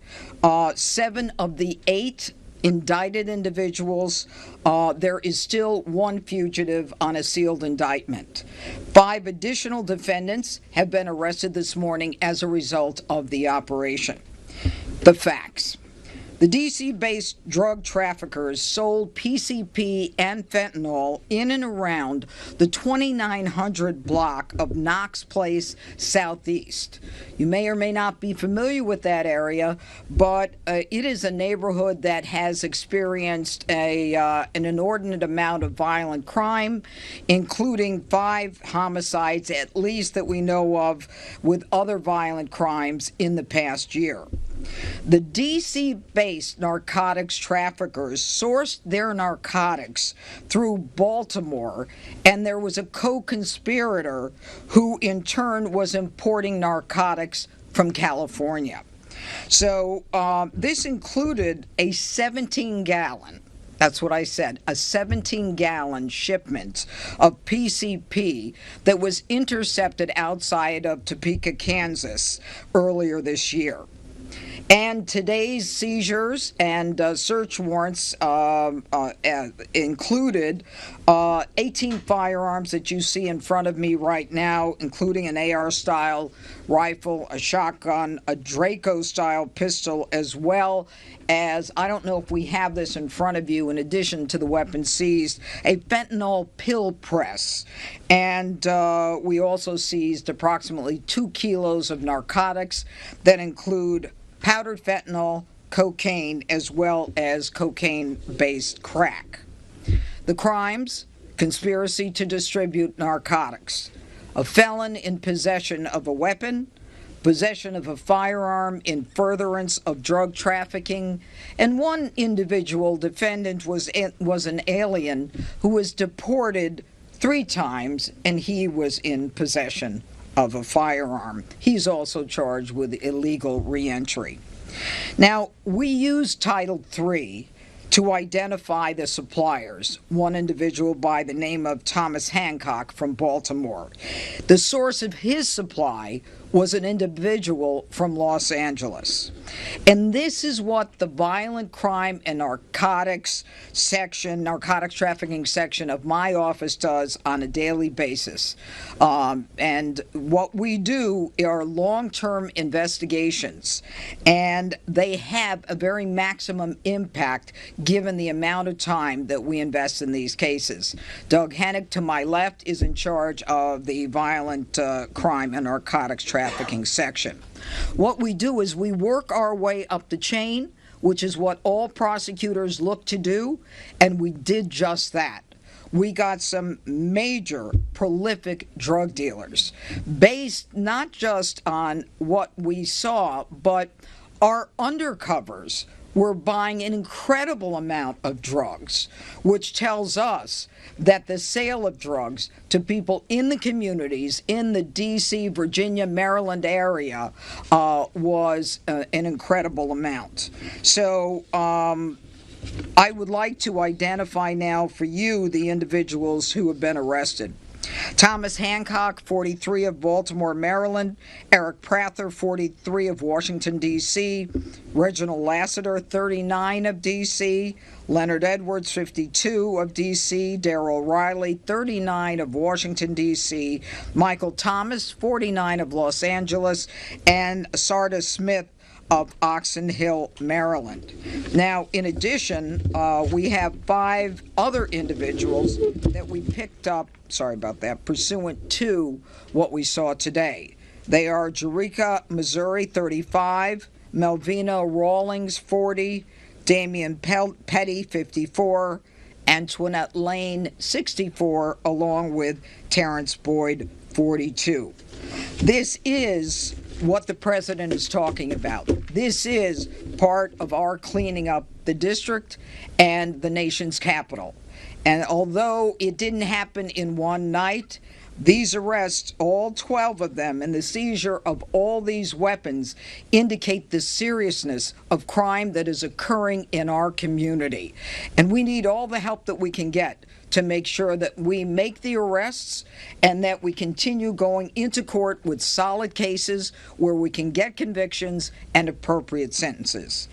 And I want to thank all my partners here, as I said, from DEA, and the MPD, and Chief Smith is here from the Metropolitan Police. But I particularly want to thank Phil Banks from the Washington Field Office, the ADIC in charge of the FBI, who was with us from day one on this long-running investigation. Thank you, U.S. Attorney Pirro. I'm Phil Bates. I'm the Acting Assistant Director in charge of the FBI's Washington Field Office. I'm grateful to be here with you today to highlight an example of the FBI's work to crush violent crime in our communities. Over the last year, the FBI led an investigation into this violent drug trafficking ring based in Southeast D.C.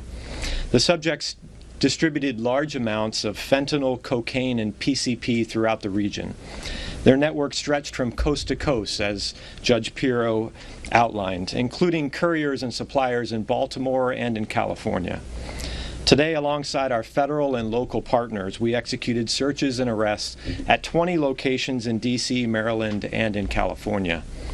We arrested 12 individuals and seized over 2 kilograms of narcotics, a pill press, more than $50,000, and 18 guns. That's 12 violent drug traffickers and 18 firearms that are no longer on our streets. These arrests are the result of collaboration between the FBI's Washington field office, our partners at the DEA, and our partners at the Metropolitan Police Department. This also includes our FBI offices in Baltimore, Richmond, and Los Angeles, who provided valuable support to this investigation. With this morning's arrest, our communities are safer than they were yesterday. By combining our local and federal resources and sharing crucial intelligence, we can rid our neighborhoods of illicit drugs and dismantle dangerous drug trafficking organizations.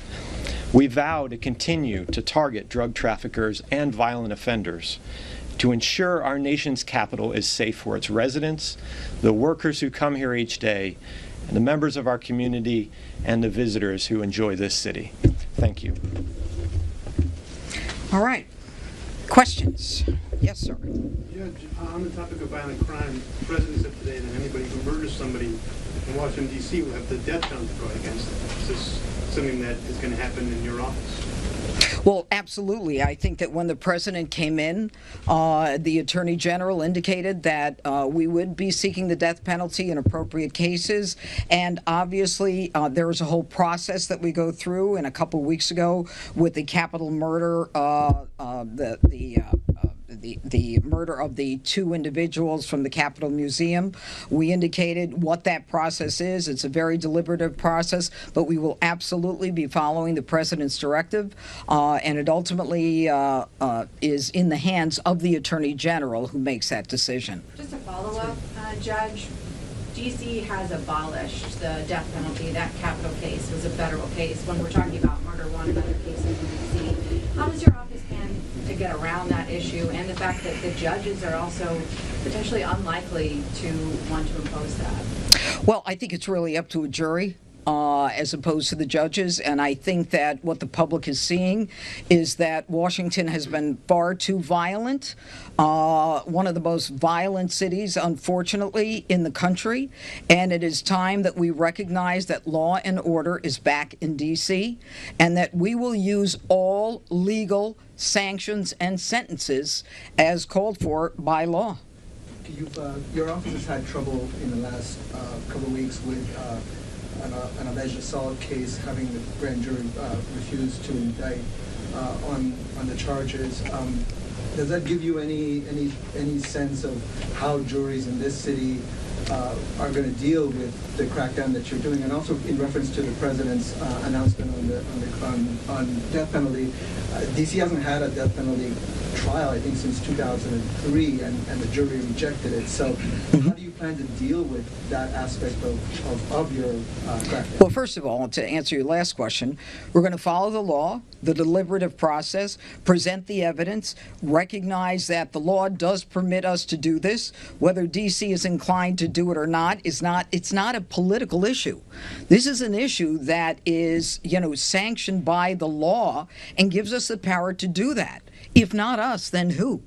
And, as it relates to grand juries, the only thing that I can say is we are prosecutors. We are the tip of the spear. We are the ones who take these cases into court, and the burden is on us to prove these cases. And we welcome that burden beyond a reasonable doubt. Sometimes a jury will buy it, and sometimes they won't. So be it. That's the way the process works. Yes, sir. Justice Bureau, Justice. No, I'm a judge. I'm not a justice. I'll never be a justice. Some justice. Thank you. We see these violent traffickers that were taken off the street. This juxtaposed a little bit with the fact that there was a murder in D.C., in Anacostia last night. Yeah, unfortunately. Can you weigh in on that a little bit? We saw, the president, vice president, a number of different individuals saying that the streets have never been safer. The there was a murder last night, and I just would love your thoughts on that. You know, I have to give the president kudos for everything he's doing. No one has bothered to bring in the resources of law enforcement, federal and local. I mean, the DEA, the FBI, you know, the marshals, the park police, the Capitol Police, the Metro Police. I'm sure I'm leaving someone out. But that is a scenario that we should all be grateful for, because it puts us in a position of making us safer. Are people going to commit crimes? Of course they are. But I think everyone in this room knows that there is a small percentage of individuals who commit the violent crimes and who repeatedly do it, especially in an area where, you know, there's no such thing, you know, as bail. And so what we've got to do is try to identify who those people are, take them out of the community based upon their criminal acts and the law and the evidence to make this place safe. Are we going to make it perfectly safe? You know, God, I hope we can. But no one other than President Trump has put the resources, the effort, the energy into doing this. How much more are we going in this? I have one about DC crime. Just a question in general. We heard you say before, and we've heard the Fraternal Order of Police say we need more officers. About 600 shy of where we were when our homicides were 80 here in DC. Mm-hmm. But the president also has said, conversely, hey, 3,100 is enough officers. But now you're seeing a surge of federal officers, and we're seeing things like this. How do you respond to that sort of like cognitive dissonance between him saying, I know you got more than enough officers, but this seems to be yielding things? Well, you know, I leave it up to the president to make the decision as to how many people and how many officers we need to put in this district.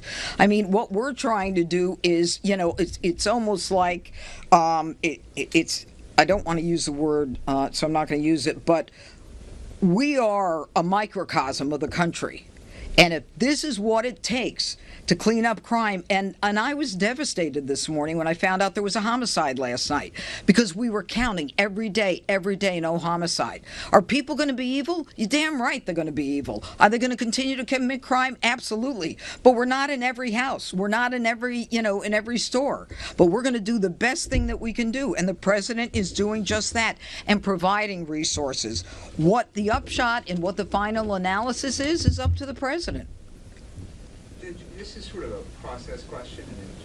And these are the ones I hate.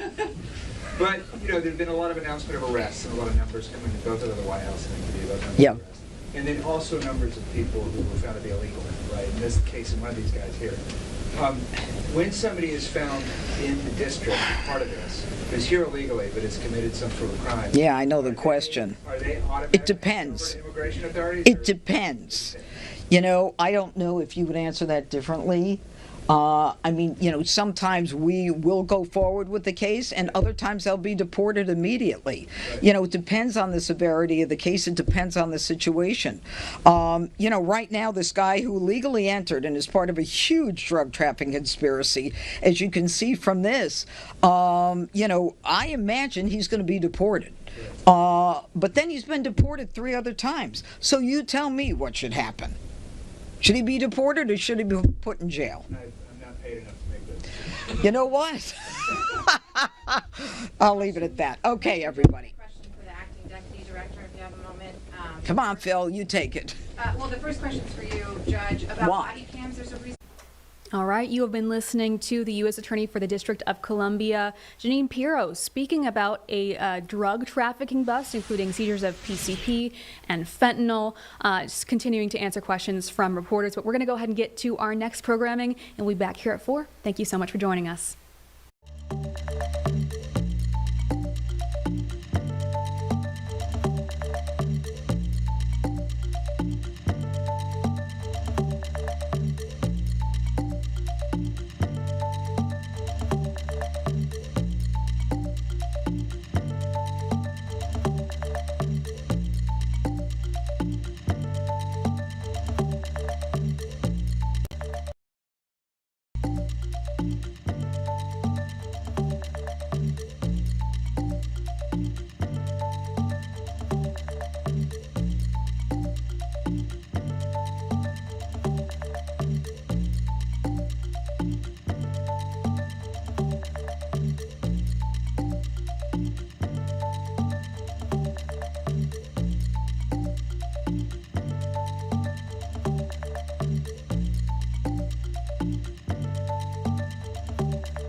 everyone, I'm Catrice Nolan. Today is Tuesday, August 26th, and here are your headlines in the news.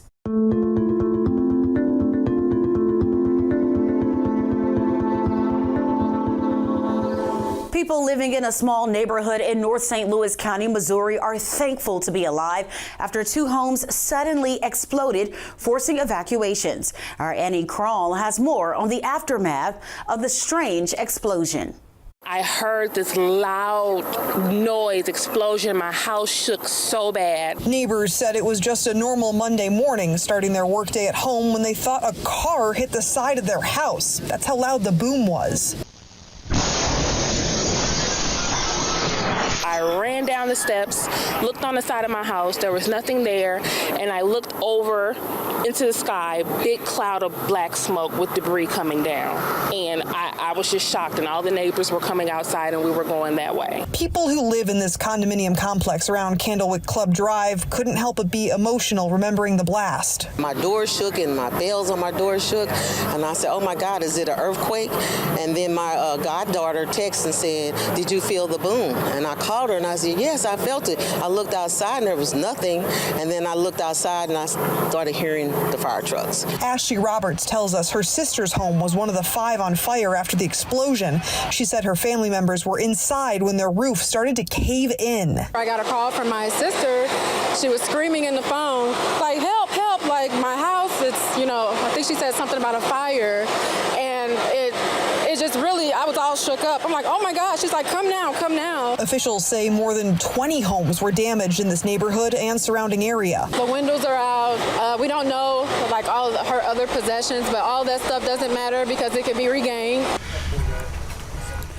Another university rattled by a dangerous hoax. The University of Colorado is the latest college targeted in a swatting incident. Law enforcement getting a call that there was an active shooter at the university library, which turned out to be false. Now, this follows the same type of hoax at the University of South Carolina Sunday night. Police say 2 calls came in claiming there was a gunman inside the library, both with background noise designed to sound like gunfire. Officers cleared the building and confirmed there was no threat.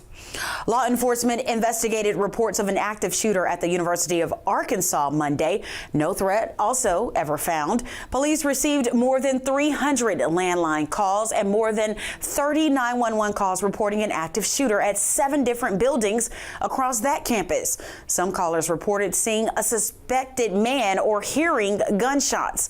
Classes were canceled for the day, but housing, most dining, and transit services remained open. Turning to our nation's capital, President Trump signed an executive order pushing Washington, D.C. and other cities to end cashless bail or risk losing federal funding. The president says individuals arrested for crimes should remain in jail until they can post bail. Critics argue this approach keeps low-risk offenders locked up simply because they can't afford bail, while supporters say cashless bail puts potentially dangerous suspects back out on the streets. Meanwhile, a judge has ordered that a man who was mistakenly deported to El Salvador in March must stay in the U.S. for now. A Maryland federal judge ruled that Kilmar Abrigo Garcia must be given proper due process to fight his deportation. The Trump administration alleges he is a gang member and announced its intention to deport him to Uganda. Right now, Abrigo Garcia is facing human smuggling charges in Tennessee. He denies the gang allegation and has pleaded not guilty to smuggling charges. Nearly 2 months after 3 young girls were found dead near a Washington campground, the manhunt for their father, who police believe killed them, is still underway. After months of chasing false leads and tips of potential Travis Decker sightings, investigators are going back to where it all began, to examine every square foot of the wooded area near where the girls were found. We are here to seek justice for Peyton, Evelyn, and Olivia. We're here to find answers for their family, friends, and the community. The FBI is now leading about 100 local and federal officers in a new search of the area where they believe Travis Decker killed his 3 young daughters in May. He hasn't been seen since. A young man turns 20. It's a milestone his mother once feared he'd never reach. Born premature and caught in the chaos of Hurricane Katrina, his survival is a story of faith, determination, and the doctors who refused to let him go. Our Meg Ferris has his remarkable story. Happy birthday to you. It's Christian Stewart's 20th birthday. His mother, Daniela Stewart, believes divine intervention is the reason this day could ever happen. It was July 2005. 19-year-old Daniela was working 2 jobs and glowing with joy over expecting her first baby in November. I had serious pain, but it just felt like cramping pains. I didn't even know that, I was going into labor and dilating. The people that checked on me, it was like, oh my God, Miss Stewart, you're 9 centimeters dilated. You're about to have a baby. And I was in shock. At only 26 weeks, Christian was born. He weighed 1 pound, 12 ounces. And I just see a little tiny baby that's in the incubator because they had to, put oxygen tube down his throat. I was just praying to God. I was like, I hope I don't lose my son. Heart surgery soon followed on a boy you could hold in the palm of one hand. Every day, morning and nighttime, even after I got off from work, I would literally walk from Battalion Street all the way to Napoleon, close by Claiborne, and go see my son at nighttime. It didn't matter if it was 11, 12 o'clock, the people would let me see him and I walked back home. But the emotional agony this new mom felt was about to reach epic proportions. You're looking at the breach itself. 400 feet of wall is missing. Hurricane Katrina hit. New Orleans was devastated. Christian was in the NICU at Memorial Medical Center. Daniela was in New Orleans East. The water just came through the house like a river. And I'm so short, and I'm like, saying in my mind, God, am I gonna make it? I just had a kid. The water was quickly rising at Memorial too. Christian was in an incubator there, his tiny lungs and very life depending on a mechanical ventilator for each and every breath. That ventilator only able to sustain life by power from backup generators. And the floodwaters were about to drown them out too. He was extremely sick at that time, when Katrina came and already got a significant chronic lung disease. A few days into the aftermath misery, in the scalding temperatures and with little sleep, neonatologist Dr. Juan Gershanik and the medical team physically moved incubators up several floors and over to another building with a heliport on the roof. We were told the helicopters were going to be there at around noon, and they still didn't show up. And I said, our babies are running out of, the machinery, and that will be the end of the ability to maintain them alive. Dr. Gershanik then pleaded with a helicopter pilot dropping off supplies to take him and Christian to Women's Hospital in Baton Rouge. And I said, sir, we need to go. These babies are very critical, and they cannot wait any longer. He said, your incubator weighs 250 pounds. This won't go out more than a year or two and will fall down again. So Dr. Gershanik took Christian out of the incubator. He put his tiny, frail body against his own skin to transfer his body heat. He loaded 2 oxygen tanks on the supply helicopter and hand-pumped the oxygen into Christian, never missing one breath, pinching him constantly to make sure he was alive. And then a little later, another scary moment. They needed to land and refuel. I told the pilot after 10, 15 minutes, sir, what's going on. This baby need to get to Baton Rouge as soon as possible.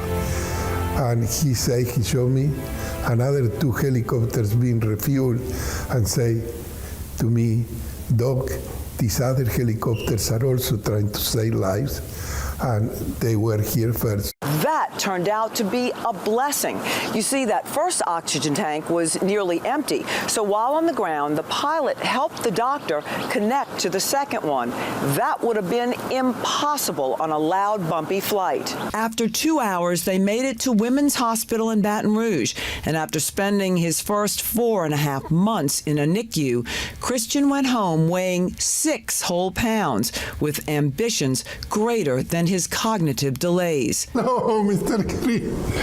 Gray, bienvenido. Now, every single year, Daniela, who now lives in Houston with her 3 children, travels back to New Orleans to spend Christian's birthday with the Krishanics. World War II museum right there. My kids love him, I love him, and we're always forever grateful for him, and we'll always look at him like family. If it wasn't for him, especially, God giving him the ability to be able to help my son would not be here today. Well, I think he's a good person. He helped me out through the years and made me a better person.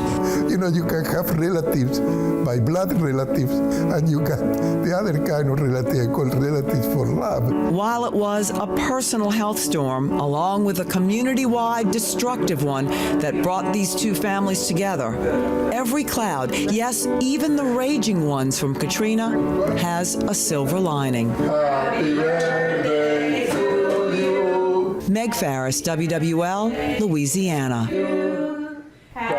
Stay with us, your weather and more news right after this break.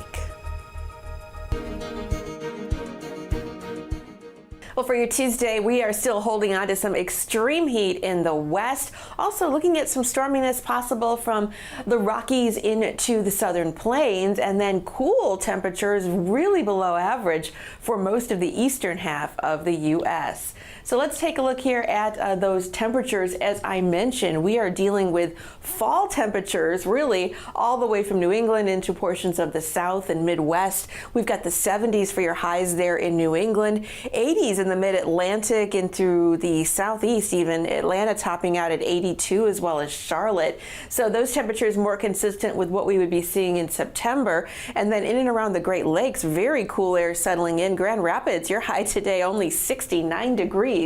We'll see the 90s across the Gulf Coast states, at least along the I-10 corridor, and then back into the desert Southwest, still hot in Phoenix at 99 and hot in the Pacific Northwest as well. In fact, here's a look at those watches and warnings, and we still have some heat advisories and some excessive heat watches and warnings here across the Pacific Northwest.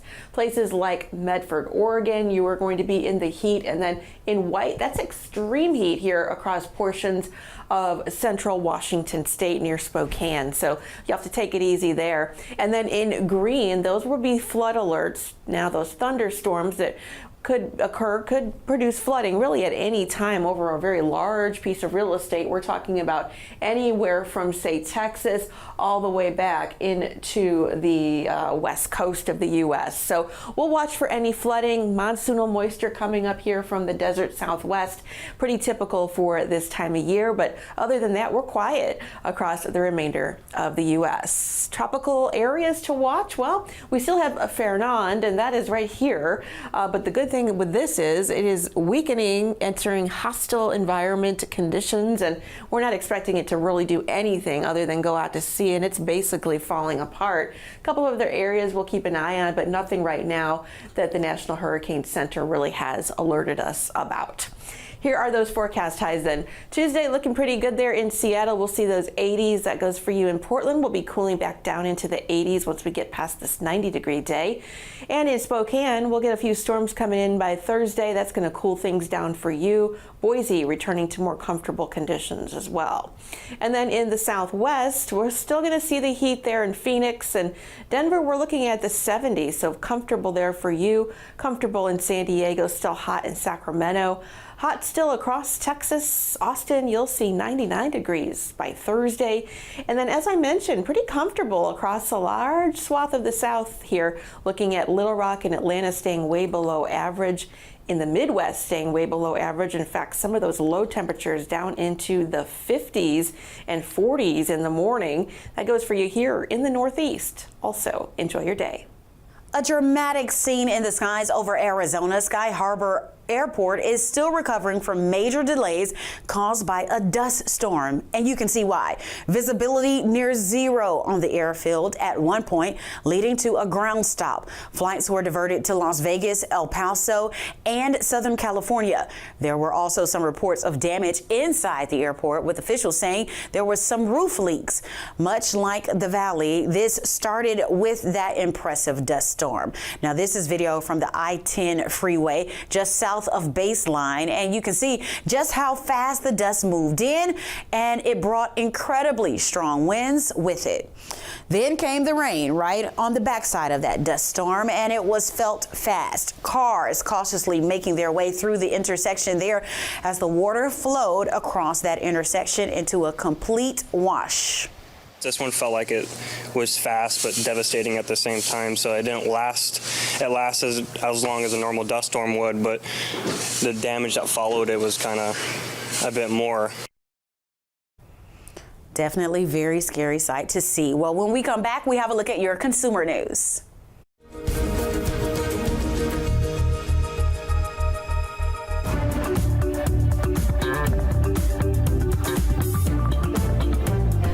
A Social Security scam leaves even a former police officer as the victim, and now he's warning others.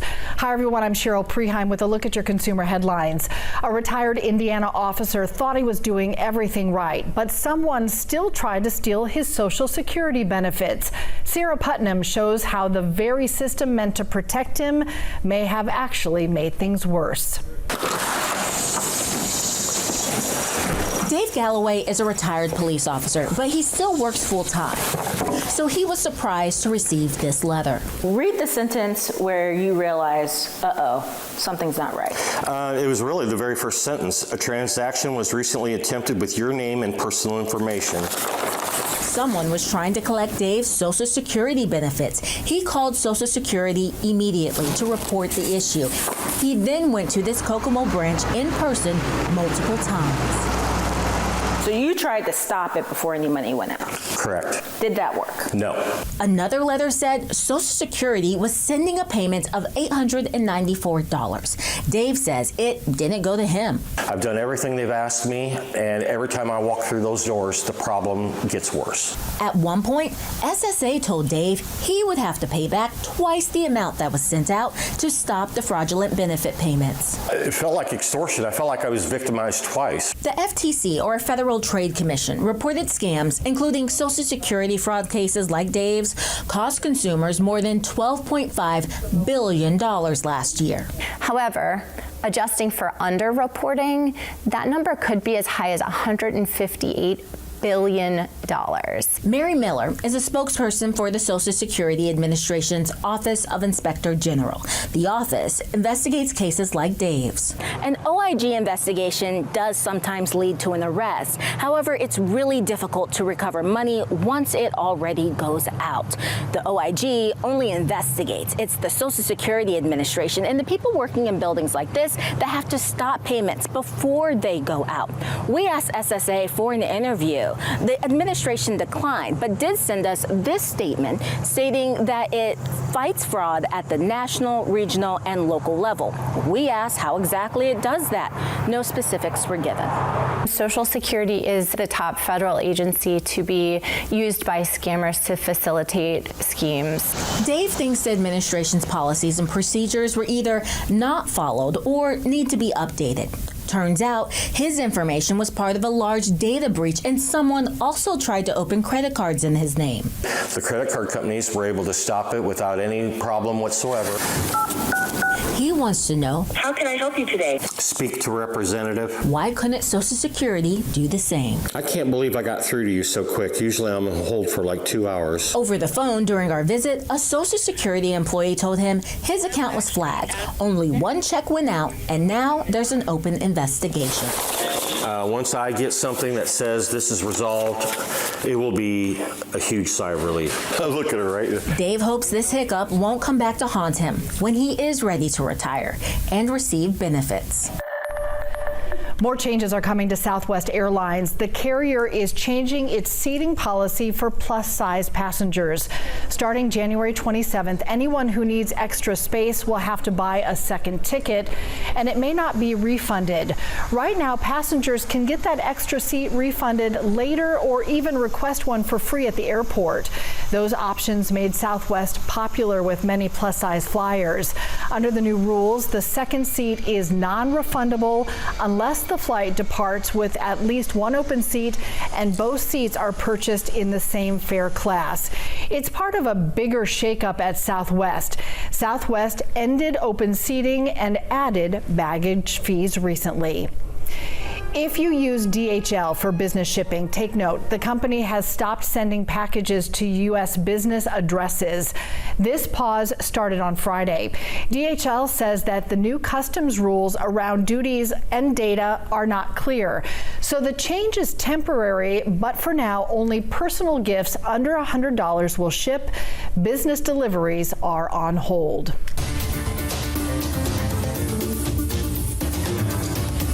Now to a recall alert. More than 20,000 cans of 7-Up are being pulled off of store shelves.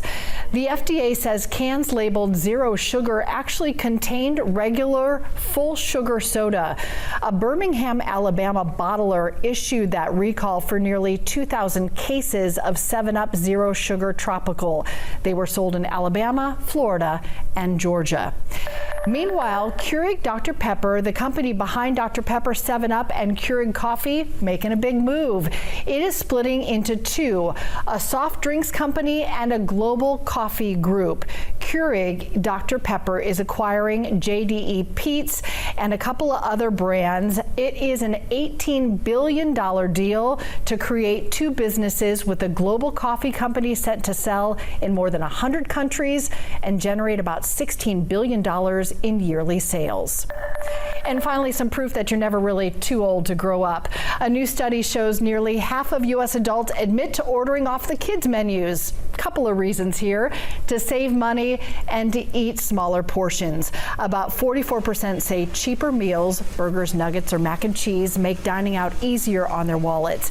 It comes as fast food chains like McDonald's and Wendy's report weaker sales, blaming economic pressure on low-income customers.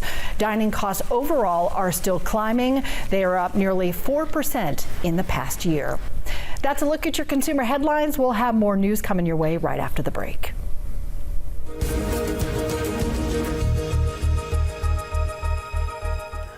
A mom turned frustration into innovation, creating a reading program that finally clicked for her 12-year-old son with autism. Now she's helping other families find the same breakthrough. Our Naomi Washington has her story. 12-year-old Zachary Duncan is learning to read in a way that finally makes sense to him. I can remember being that mom and just being lost and not knowing what to do.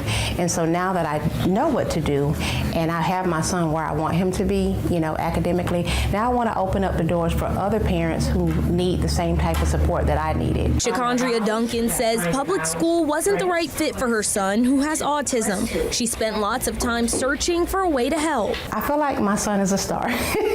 And it's based in neurodiversity, and I wanted the focus to be those that, have those type of challenges, so I just combined those two ideas together. She came up with the concept NeuroStars Phonics Factory. It's a nonprofit literacy group designed for kids with autism and dyslexia.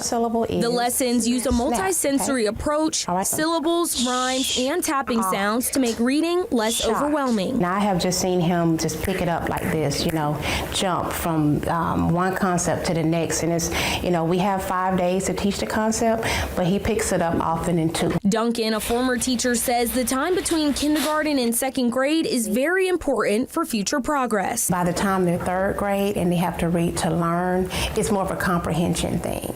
And the more time they spend decoding words, the less time they spend comprehending what they're actually reading. Duncan hopes that what she started as a way to help her son can now open doors for other families facing the same challenges. You're all caught up now, and that will do it for us. I'm Catrice Nolan. We'll see you next time.